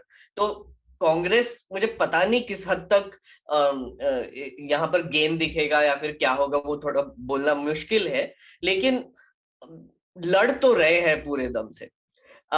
एक और है कि प्रियंका गांधी इलेक्शन लड़ सकती है, वो अब कहाँ से लड़ेगी, कैसे लड़ेगी, वो भी एक बहुत इंटरेस्टिंग होने वाला है। ठीक बात। सभा, ये जो अंतर है, जो डिजिटल एडवांटेज है बहुत ज्यादा बीजेपी का, और ये पहला इलेक्शन है जो पूरी तरह से, एक तरह से हम मान के चले कि वर्चुअल दुनिया में ही लड़ा जाएगा, जिसमें डायरेक्ट कांटेक्ट अपने इलेक्टोरेट से नहीं है लोगों का, अधिक उम्मीदवारों का। तो फिर बीजेपी के और बनाम अन्य में कैसे देख पाते हैं? अगर हम लोग ट्रेडिशनली तो माना जाएगा कि बीजेपी के पास डिजिटल एडवांटेज है, लेकिन आप पूर्वांचल की, मैं गांव की बात करती हूँ, वेस्टर्न यूपी में तो वहां महिलाओं के हाथ में फोन भी नहीं है जी।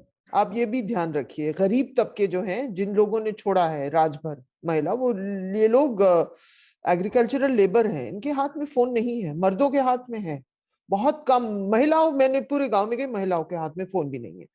तो एक अलग किस्म का ग्रेप वाइन भी काम कर रहा है, अलग किस्म की खबरें भी आ रही हैं, और एक माहौल बन रहा है। लोग चाय की दुकानों में बात कर रहे हैं, लोग अपने खेतों में मिलके जब बात कर रहे हैं, तो कुछ इलाके ये डिजिटल का जो हमें लगता है ना, शहरों में बैठ के non stop TV coverage, Kashi corridor, ये सब चलता है, तो कुछ इलाकों में इतना असर नहीं पड़ेगा, लेकिन हाँ कुछ इलाकों में पड़ेगा। लेकिन अब क्या रहा है कैंपेन, ये बीजेपी का कैंपेन होता है मोदी जी, योगी जी, अखिलेश को डिस्क्रेडिट करना और हिंदुत्व और ये जैसे धर्म संसद वाली चीजें, इस तरह की चीजें को स्प्रेड करना।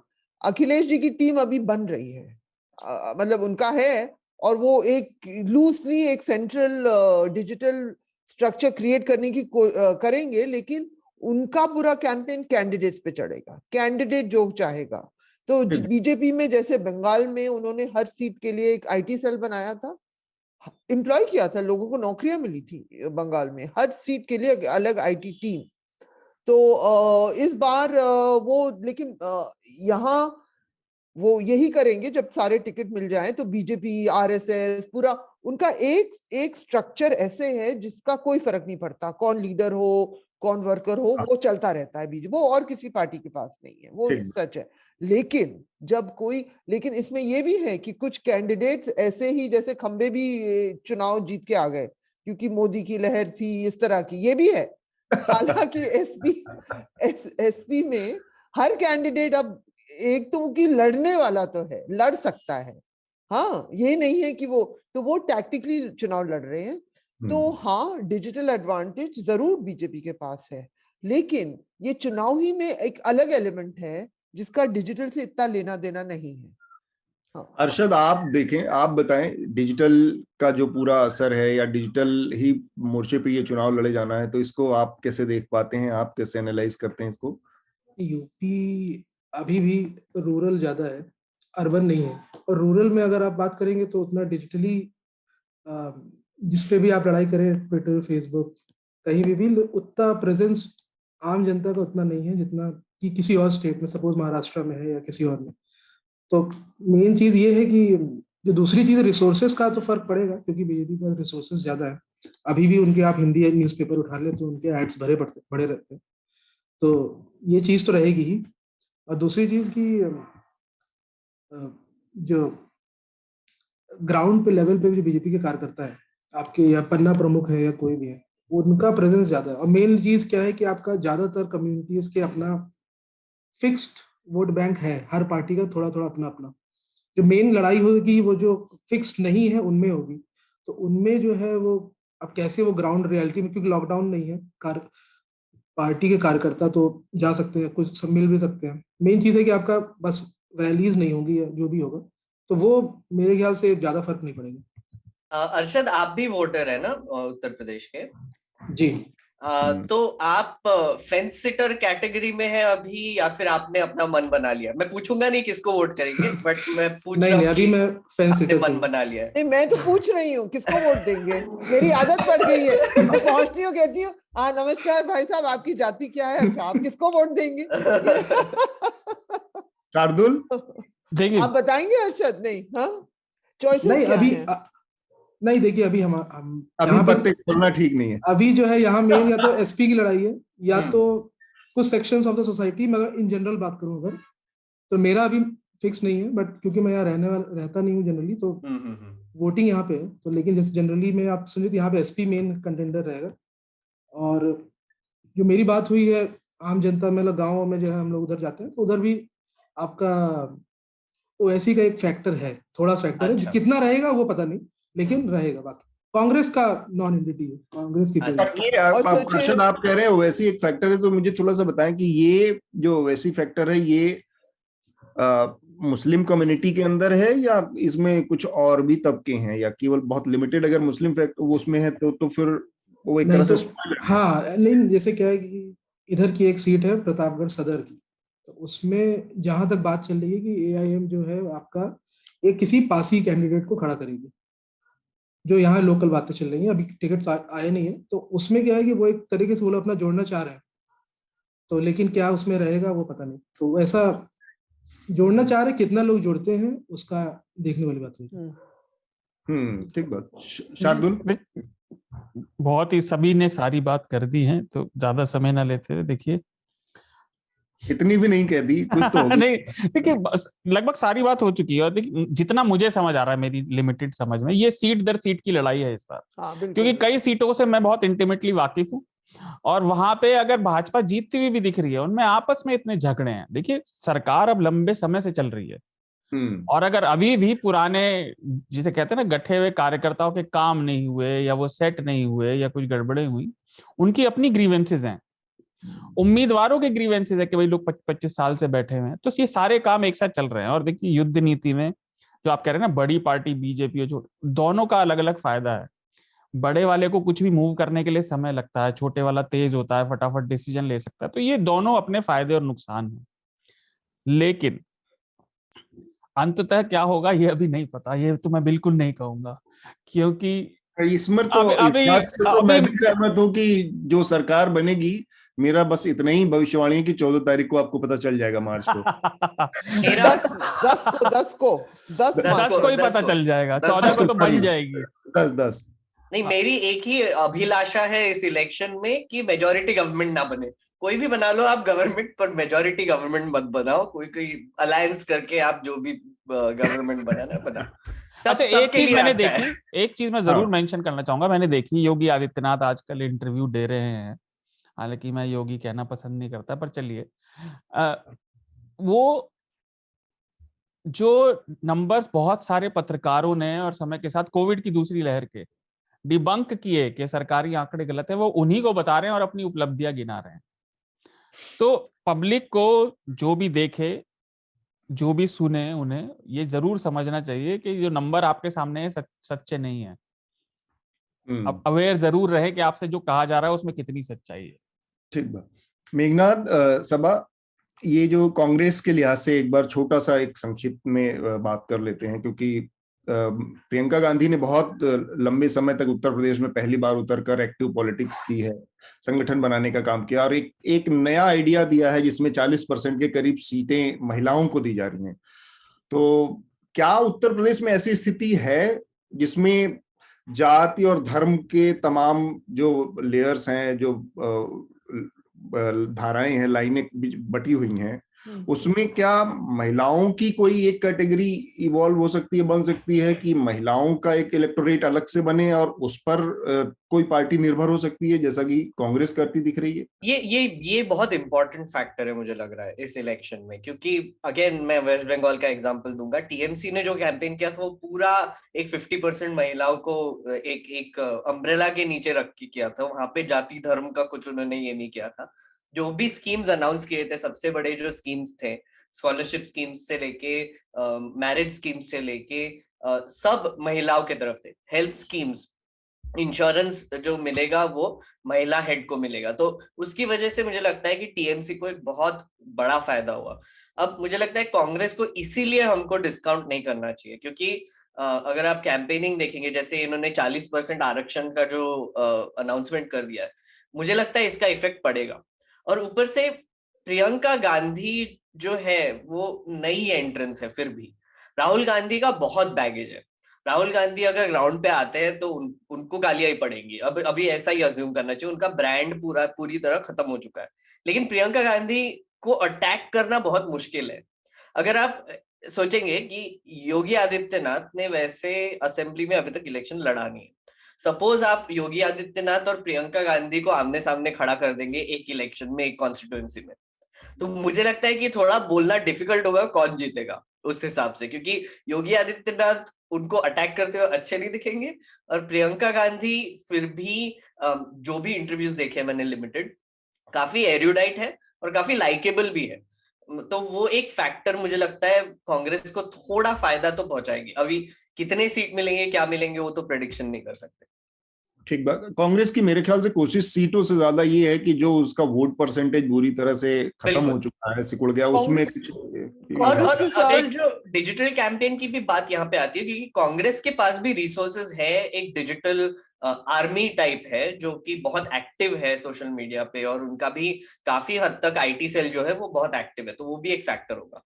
एक छोटी सी बात देखिए, ये बहुत खुशी की बात है, चाहे वो कोई भी पार्टी ला रही है, चाहे वो टीएमसी थी या कांग्रेस की, ये इश्यू अब कंपीटिंग नैरेटिव्स में आ रहा है। कि हम ज्यादा महिलाओं को देंगे, हम ज्यादा देंगे। ये एक अच्छी बात है, इसका स्वागत जरूर होना चाहिए। एक बात सभा नहीं, मुझे लग रहा है कि कांग्रेस के सामने ऑफ कोर्स बहुत अच्छी बात है। एक वुमन जो वोट बैंक है, हमने बंगाल में देखा, वहां अंतर था। जिस तरह की ज्यादा महिलाओं ने तृणमूल को वोट दिया मर्दों से ज्यादा, वो CSDS का डेटा था। और फिर तमिलनाडु में जयललिता ने भी एक महिलाओं का वोट शेयर बनाया था। और हमारे बिहार के मुख्यमंत्री ने भी प्रोहिबिशन की वजह से महिलाओं का वोट जो हो चुका है हिंदुस्तान में। तो कांग्रेस के लिए, लेकिन कांग्रेस तो प्रियंका गांधी, मैं तो उसके समर्थन में हूं जो वो कर रही है।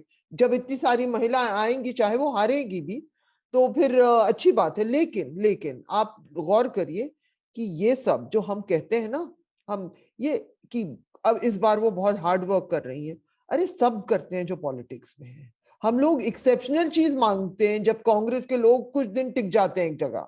ये गांधी परिवार के दोनों राहुल एक्सेप्शनल, बहुत अरे वाह भाई क्या हो गया, इस तरह की हम लोग बातें करते हैं। सब करते हैं यार, जिसको पॉलिटिक्स में रहना है दिन भर और कुछ नहीं करते। नंबर 1 वो।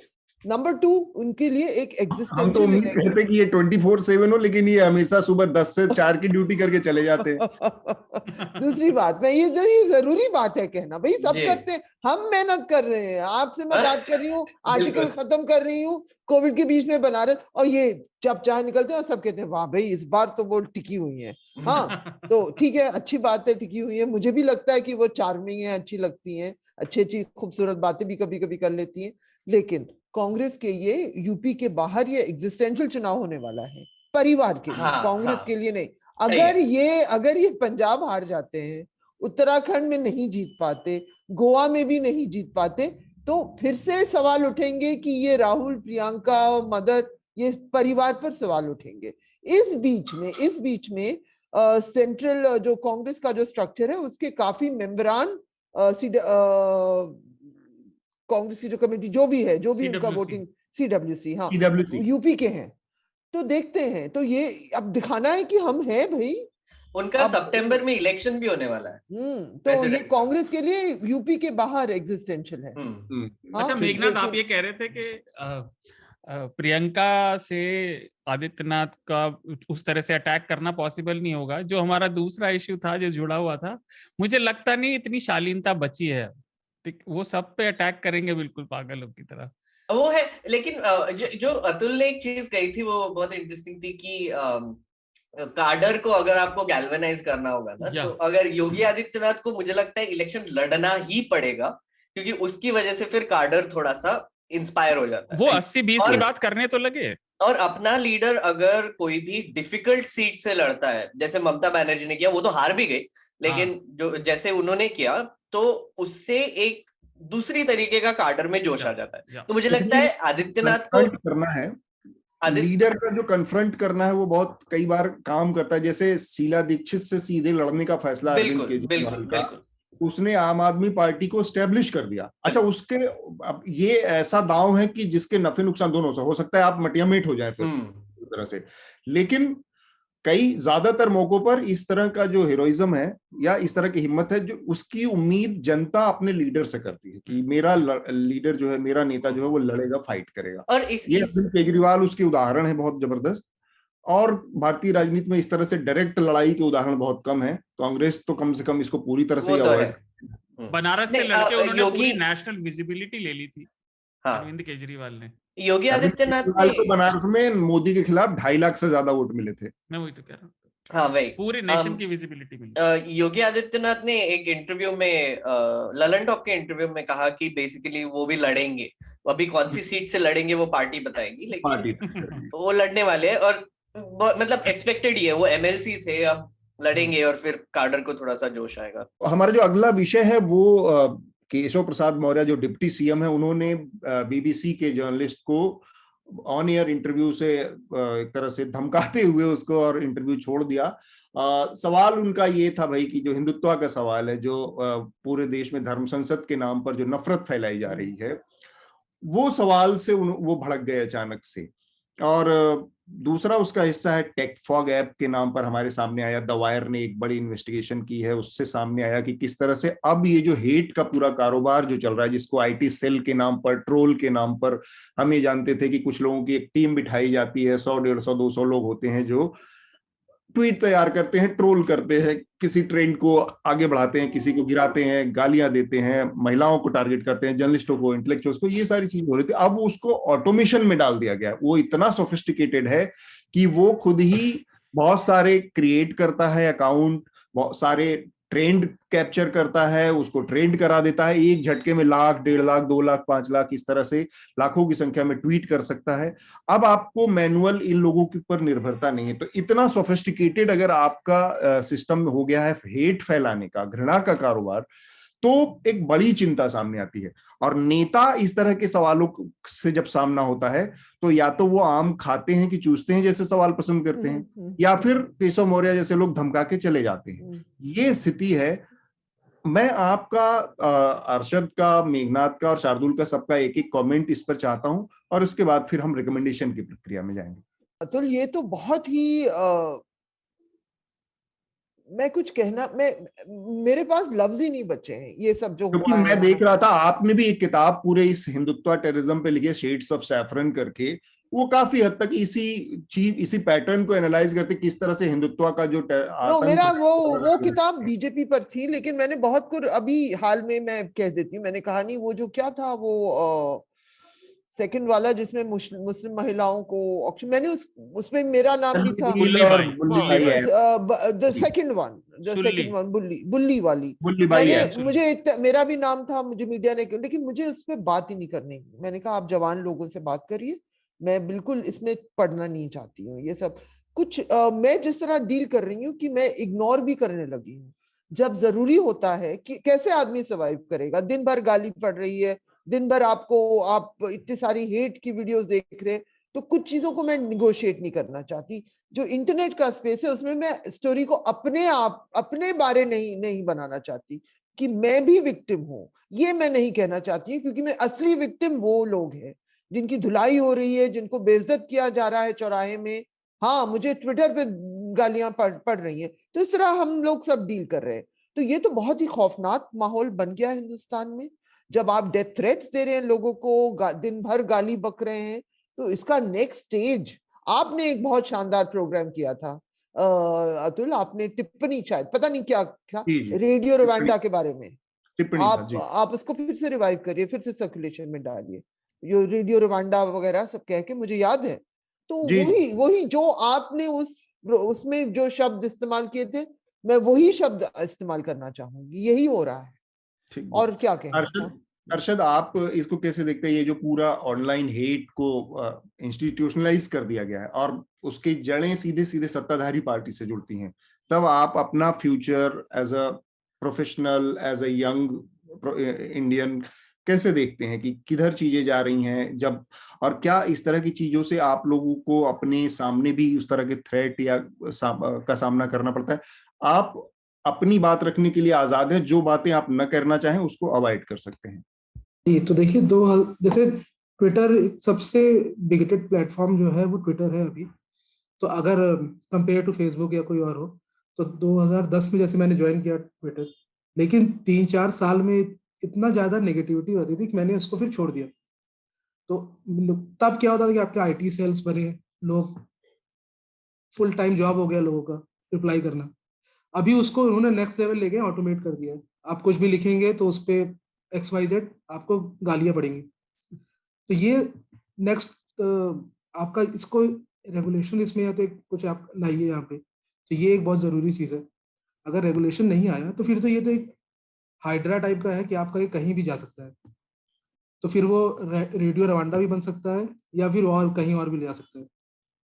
तो इसको रोकने का एक जरिया है, लेकिन वो सत्ताधारी दल को क्योंकि सूट करता है, तो अभी तो उसका चांस नहीं है। तो लेकिन देखते हैं फिर आगे कैसे रहता है इसमें। शार्दुल, पहले बात करना चाहोगे? हाँ, धर्म संसद और ये सब पे मैंने पहले भी काफी कुछ कहा था। तो देखिए, है क्या, बिल्कुल छोटे से 2-3 पॉइंट। आपने देखा कि अभी वो त्यागी जी को गिरफ्तार करते समय, कल परसों की बात है, वो यति नरसिंहानंद वो धमकी दे रहे थे पुलिस वालों को, पुलिस वाले गिड़गिड़ा रहे थे। तो ये हवा बन रही है, क्या हो रहा है हम सब देख रहे हैं, और जो देख के आंखें मूंदे बैठे हैं उनकी परेशानी अलग है, जो कुछ कर रहे हैं उनकी परेशानी अलग है। एक बेसिक बात है जनरल, देख, हिंसा और नफरत जो होती है ना, वो भी एक नशे की तरह है, और ये एक आसान और सस्ता नशा है, क्योंकि इसे करना बहुत आसान है। आप अपनी सारी कमियों, सारी परेशानियों के लिए किसी को भी दोष देना शुरू करिए, और बस आपको अपने अंदर नहीं झांकना पड़ता उन कमियों की वजह क्या है, चाहे वो कमी आपके पंथ की हो, आपके समाज की हो, आपकी खुद की हो, परिवार की हो, कुछ भी हो। एक स्पेनिश पेंटर हुए काफी पुराने, फ्रांसिस्को डे गोया, उनका एक कोट है जो मुझे काफी याद रहता है, fantasy abandoned by reason creates impossible monsters. तो विवेकहीन कल्पना ना अकल्पनीय शैतानों को जन्म देती है। ये वही लोग हैं, ये आज कोट अनकोट धर्म की परिभाषाएं बदल रहे हैं, जबकि कम से कम एक चीज जो हमेशा से रही है कि सब अपना धर्म खुद डिसाइड करते हैं अपने मूल्यों के हिसाब से, लेकिन ये उसे ही बदलने पे तुले हुए हैं। तो ये लड़ाई लंबी है। ये अभी जो फ्रिंज था सो कॉल्ड, हमारे देखते देखते मेन स्ट्रीम हो गया पिछले कुछ सालों में, तो ये तो चलेगा।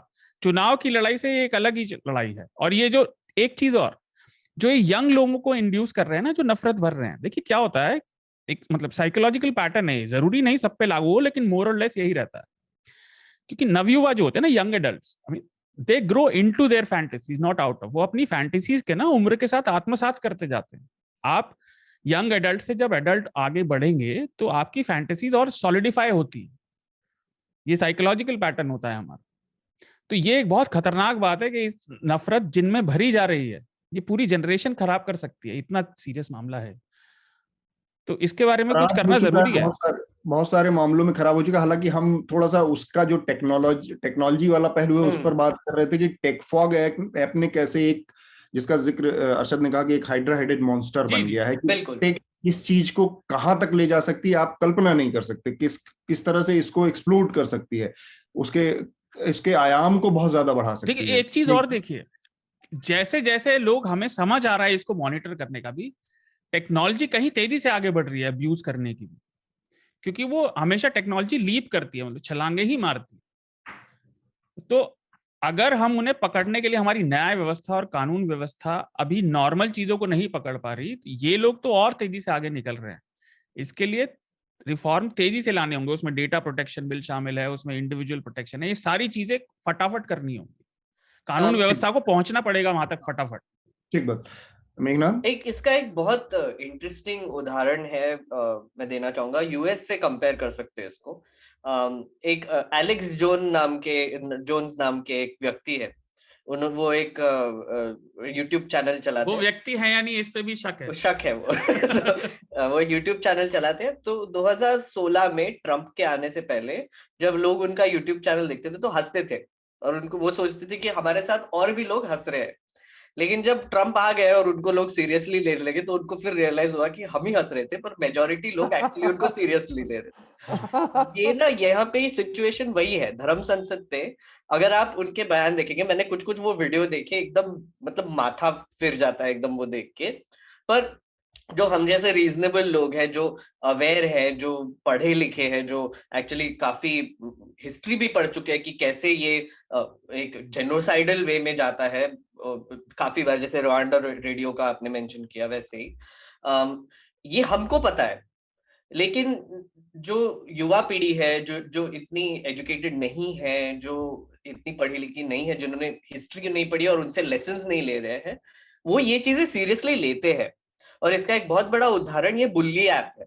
ये बुल्ली ऐप, ये हिंदू ट्रैड्स, ये जो एक एक्सट्रीम यंग, एक एक्सट्रीमिस्ट आइडियोलॉजी लेकर जो यंग लोग टेक्नोलॉजी का इस्तेमाल करके जो कर रहे हैं ऑनलाइन, ये हमको नजरअंदाज नहीं करना चाहिए। दूसरी चीज, शार्दुल ने इसका मेंशन भी किया कि ट्राइबल बिहेवियर की तरफ जाता है। मैं एक डॉक्यूमेंट्री देख रहा हूँ, मेरी रेकमेंडेशन भी रहेगी, क्यू इनटू द स्टॉर्म नाम की एक डॉक्यूमेंट्री है HBO की। उसमें उन्होंने 7 पार्ट की डॉक्यूमेंट्री, उसमें क्यू अनॉन, जो कि यूएस में एक बहुत ही पॉपुलर कॉन्स्पिरेसी थियरी की तरह देखा गया था, वो एक बहुत बड़ा ऑर्गेनाइजेशन बन गया था, और उन्होंने फिर कैपिटल हिल में हमला किया। वो कैसे डेवलप हुआ उस पे वो डॉक्यूमेंट्री है। उसमें एक बहुत इंटरेस्टिंग चीज बोली गई है कि क्यू अनॉन जो है वो जो लोग उनसे शामिल होते थे वो काफी लोनली थे, उनका कोई लाइफ नहीं था, वो उनकी पूरी जिंदगी ऑनलाइन बीतती थी। वो कंप्यूटर पे लगे रहते थे, कोडिंग जानते थे, सोशल मीडिया पे उनके 4-4 5-5 फेक हैंडल्स थे। वो कॉन्स्पिरेसी थियरीज आगे बढ़ाने के लिए एक ये कर रहे थे, क्योंकि उनके साथ भी ऐसे बहुत लोग थे, तो उनको एक ट्राइब की फीलिंग आ गई कि ये हमारे लोग हैं, हम ये हमारे परिवार के लोग हैं, एक्सेट्रा। और हम लोग कुछ सही कर रहे हैं ऐसा बिल्कुल कुछ। यही पैटर्न आपको अभी जो लोग पकड़े गए उनमें दिखाई दे रहा है। उनके भी 4-4 5-5 अकाउंट्स है, वो भी कॉन्स्पिरेसी थियरीज फैला रहे हैं, वो भी मीम्स यूज करके दलितों को गाली मार रहे हैं, मुसलमानों को गाली मार रहे हैं, कास्टिस्ट गाली मार रहे हैं। वही पैटर्न आपको फिर से दिखाई दे रहा है यहाँ पे इंडिया में। तो मुझे लगता है कि हमको ये ट्रेंड्स बहुत सीरियसली लेने चाहिए, और इसका जो रिजल्ट है वो हमको थोड़ा सा और देखना चाहिए कि धर्म संसद जैसी चीजें जब होती है तो इसका इफेक्ट कहाँ तक जा रहा है। बहुत दिलचस्प तरीके से आपने इसको एक्सप्लेन किया मेघनाथ। थोड़ा समय का हमारे पास वो है अभाव है, तो हम अभी, और जो हमारे साथ मेहमान जुड़े इनको जाना भी है, तो रिकमेंडेशन की जो प्रक्रिया है हम उसको पूरा कर लेते हैं। मेरे ख्याल से काफी विस्तार से हमने यूपी इलेक्शन की बात की, और इसके अलावा जो टेक्नोलॉजी का जो असर है जो नफरत के माहौल को बढ़ाने में, उस पर भी। सबसे पहले क्यों ना सबा आप अपना रिकमेंडेशन देती हैं हमारे श्रोताओं को। देखिए, मैं बिल्कुल जो पॉलिटिक्स में लोग करते हैं ना, अपने फैमिली को प्रमोट करना, मैं वही करने वाला क्योंकि मैंने ज्यादातर कुछ किताब पढ़ी नहीं है हाल में, इतनी बिजी हो गई हूँ ये चुनाव की वजह से। हाँ, लिखना और हर वक्त आप जैसे यूट्यूब में बैठना इसका। तो मेरे पिताजी की एक किताब आ रही है, हाँ, पेंगुइन ने पब्लिश की है, उसका नाम है मुस्लिम वैनिशेस, द मुस्लिम वैनिशेस। वो एक प्ले है। बहुत लोगों ने, जिस बड़ा पब्लिशर है तो उन्होंने प्री रिकमेंडेशंस में, अरुण शौरी ने लिखा है, जीनियस, जो केरला के बहुत बड़े फिल्म मेकर हैं, ये में अदूर गोपालकृष्णन, उन्होंने अदूर। तो आप, और वो प्ले है कि एक दिन सारे मुसलमान गायब हो जाते हैं। अब आप सोचिए धर्म संसद के लोग क्या करेंगे, हम तो गायब हो जाएंगे। सोचिए, अरशद गायब, सबा गायब, सब गायब, खुशी से बावले हो जाएंगे, शाहरुख खान बावले हो जाएंगे खुशी से, इनके पूंछे और सींगे निकल जाएंगी। अब क्या होगा? सोचिए, अरशद आप भी गायब, हम लोग सब गायब। हाँ, ताजमहल गायब, सब, शाहरुख खान गायब, मोहम्मद शमी गायब, तो फिर क्या होगा? इस तरह से आप सोचिए। तो मजेदार प्ले है, लोगों ने टाइमली है, तो मैं उसी को प्रमोट करूंगी। उसका लॉन्च हो रहा है अभी, शायद प्री ऑर्डर्स अमेज़न में बुक। देखिए, बहुत सैड थॉट है, कबाब भी गायब हो जाएंगे। तो मैं यहाँ पे थोड़ा सा एक चीज बस अपने श्रोताओं को बता दूं, सबा नकवी के फादर हैं सईद नकवी साहब, बहुत वरिष्ठ जर्नलिस्ट हैं, बहुत सारी किताबें और अलग अलग मीडिया संस्थानों में एडिटर रहे हैं, किताबें लिखी हैं। उनका जिक्र हो रहा था, सबा ने उनका नाम नहीं बताया, तो शायद आप लोगों को कंफ्यूज हो गए। हाँ, सॉरी। सईद नकवी की किताब मुझसे, और वो आप बहुत शानदार उर्दू पोइट्री वो सुनाते हैं।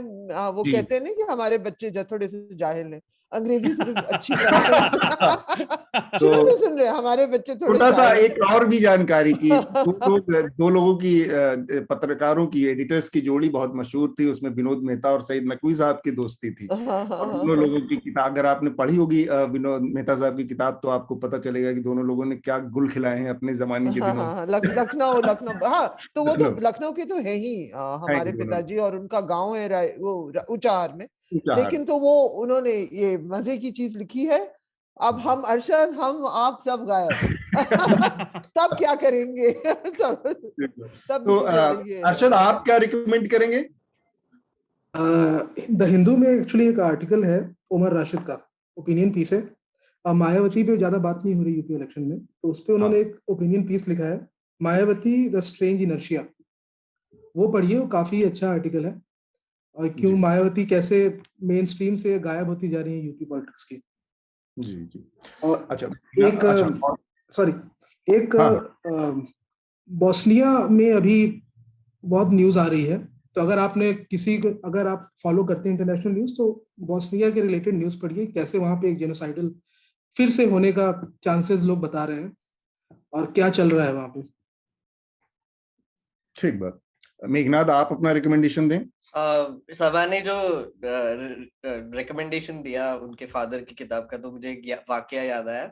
मैंने जब किताब लिखा था, मुझे तो कोई जानता भी नहीं है, तो मैंने भी हार्पर कॉलिंस ने लोगों को भेजा था कि इनको रिकमेंडेशंस दो एक्सेट्रा। लोगों ने बोला कि नहीं, कौन है, क्या है, कुछ नहीं आया। तो हमारा एक पैतरा निकला, मेरे बुक के कैरेक्टर्स ने मेरे बुक का रिव्यू किया है, तो उन्होंने खूब गाली मारी है ऑथर को, जो कि मैं हूँ। तो मैं मेरा बुक भी रेकमेंड करना चाहूंगा, क्योंकि उसमें मैंने एंटी डिफेक्शन लॉ के बारे में भी काफी लिखा है, और फिक्शनल बुक है, लेकिन एमपीज और एमएलएस का इफेक्टिवनेस आपको दिखाई देगा कि एमपीज और एमएलएस की लाइफ कैसे होती है, और वो क्यों कितने इफेक्टिव और कितने इनइफेक्टिव होते हैं, उसको मैंने थोड़ा सा एक्सप्लेन करने की कोशिश की। दूसरी रेकमेंडेशन मैं ऑलरेडी दे चुका हूँ। वो कहाँ है, वो जो डॉक्यूमेंटरी कहाँ है? एचबीओ की डॉक्यूमेंट्री है, तो अगर आपके पास एचबीओ का ऐप होगा तो फिर उस पे होगा। नहीं, उसमें नहीं है, हॉटस्टार पे नहीं है, वो एचबीओ का ऐप आपको अकाउंट लेके देखना पड़ेगा। तो इनटू द स्टॉर्म नाम की डॉक्यूमेंट्री है, जरूर देखिए, बहुत ही फैसिनेटिंग डॉक्यूमेंट्री है। वो जो डॉक्यूमेंट्री मेकर है, उन्होंने 3 साल जो 8chan के क्रिएटर्स है उनको फॉलो करते हुए पूरा वो ये किया है, पूरा कैपिटल स्टॉर्मिंग तक, वो एक है। और तीसरा मैं एक गेम रेकमेंड करना चाहूंगा। अभी फिलहाल मैंने लास्ट वीक सैटिस्फैक्टरी खेलना शुरू किया, बहुत लोगों ने रेकमेंड किया था, शार्दुल ने भी बोला था शायद कि सैटिस्फैक्टरी खेल के देखो। इस तरह तो, आप गेम खेलेंगे और ये सब टीवी देखेंगे तो आप भी उन तरह हो जाएंगे जो लोग लोनली होके हेट स्पीच ऐसा कुछ नहीं है, ज्यादा मत करिए।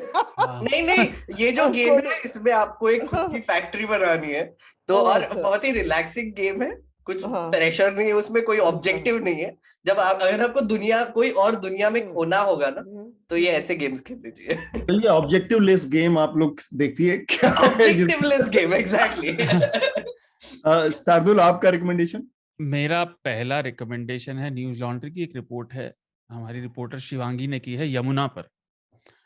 देखिए कि दिल्ली में यमुना के साथ क्या होता है, बहुत डिटेल्ड, बहुत अच्छी रिपोर्ट है, उसे पढ़िए। दूसरा डाउन टू अर्थ की रिपोर्ट है, आज ही आई है, नहीं शायद कल आई थी, फॉरेस्ट सर्वे रिपोर्ट भारत की 2021 की, और कैसे धीरे धीरे हर जगह से फॉरेस्ट कवर गायब हो रहा है। तीसरा और आखिरी रिकमेंडेशन, सक्सेशन, जिसने भी नहीं देखा हो अभी तक वो जरूर देखिएगा। थोड़ा सा ना, जरूरत से ज्यादा नाइस होना अच्छा नहीं होता। बहुत मजेदार, मैंने देख लिया है। और मैंने गेम जो रिकमेंड किया था वो सैटिस्फैक्टरी नहीं किया था, मैंने वो दूसरा वाला किया था जिसे गेम ऑफ द ईयर मिला, मेरे दिमाग से नाम निकल रहा है, वो कपल वाला, इट टेक्स टू। सबा, अगर आप जरा सा भी इंटरेस्ट रखते हो उसे खेलिएगा। It's about couples, it's a couple therapy. No, I don't want to do any ये झेला नहीं जा सकता वीडियो गेम। नहीं, ये तो बिल्कुल आउट ऑफ द थिंग है। आउट ऑफ डॉक्यूमेंट्री, उसे अकेले खेल नहीं सकते। HBO वाली डॉक्यूमेंट्री मुझे देखनी है, सोचना पड़ेगा। हाँ, सबा, एक सवाल था जाने से पहले, आप कहाँ घूम रहे हो और कब घूम रहे हो, बता देना हमको। देखते हैं क्या होता है धीरे धीरे। आई वुड लाइक कि एक बार, अब यहाँ पे मैं निकल तो सकती हूँ, राइटिंग कमिटमेंट सब बहुत नहीं, पर मतलब असेंबली इलेक्शंस कवर करने के हिसाब से आप स्टेट्स में जाओगे ना अभी? मैं सिर्फ यूपी में जाऊंगी। यूपी में जाओगे, अच्छा। क्योंकि मैं ये उतना पंजाब इतना ऑर्गेनिक समझ है नहीं। पिछले बार मैं गई थी पंजाब, गोवा भी गई थी, लेकिन अब मैं सिर्फ यूपी में जाऊंगी जी। हाँ, चलिए। हाँ, okay, all the best, thank you so much. Thank you. अच्छा हुआ अरशद, कुछ वक्त तक हैं हम लोग इस दुनिया में, फिर गायब हो जाएंगे। हाँ, 2 रिकमेंडेशन है और दोनों वायर से हैं। एक तो टेकफॉग ऐप का जो एक्सक्लूसिव रिपोर्ट है वो पढ़ें आप, और देखें कि किस तरह से नफरत को ऑर्गेनाइज किया जा रहा है और किस तरह से इसको एक अदृश्य चेहरा दे दिया जा रहा है। मतलब आपके अगल बगल होगा, आप किसी को पकड़ नहीं सकते, आप किसी को जान नहीं पाएंगे कि ये कौन लोग हैं, और आपके अगल बगल इस तरह से नफरत को बढ़ाया जाए। तो ये टेकफॉग ऐप की एक रिपोर्ट है, उसको पढ़ें।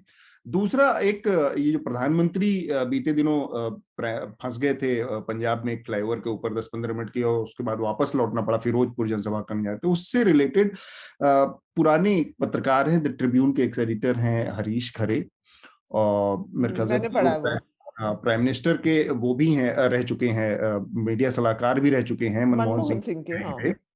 उन्होंने एक लेख लिखा है द वायर में ही, उसका हेडलाइन है this inexplicable nervousness of PM is dangerous करके एक लेख है, द वायर में ही है। बेसिकली उन्होंने उस पूरी स्थिति को बहुत जबरदस्त तरीके से एक्सप्लेन किया है कि कैसे इसके खतरे हैं इस घटना के, और कुछ साइन हैं, कुछ सिग्नल हैं इसके, जिसको उन्होंने उसकी व्याख्या करने की कोशिश की। तो ये 2 चीजें मैं रिकमेंड करूंगा। इसके साथ ही हम अपनी आज की चर्चा को यहाँ पर रोकेंगे। ये 200वां अंक बहुत विशेष था और बहुत ही मजा आया। मुझे लगता है कि हमारे जो पार्टिसिपेंट हैं, हमारे जो मेहमान हैं, उनको भी इसमें बहुत मजा आया। सभी को मकर संक्रांति की भी शुभकामनाएं। ये बताइए कि आपका ये 200 जब आप कहते हैं, तो पहले तो ऑडियो था, कब से वीडियो बना है ये हमने कुछ एपिसोड जैसे स्पेशल एपिसोड वीडियो करते हैं। अच्छा। हाँ। क्या फीडबैक है? मुझे ऑडियो में मजा आता था। बहुत बढ़िया फीडबैक है। ये one of the top 20 top 30 podcast में है इंडिया के, तो ठीक ठाक चल रहा है पॉडकास्ट। हाँ, आप वीडियो में अब आप यूट्यूब पे थोड़ा वीडियो में एंटर कर रहे हैं। बीच में कोई एपिसोड डाल देते हैं लोगों को और एंगेज करने के लिए। ये है और इसका पूरा overall focus podcast. Yes, thank you Arshad, thank you all, thank you happy Lohri, happy Makar Sankranti, be safe, happy Pongal also. Bye bye bye. Bye.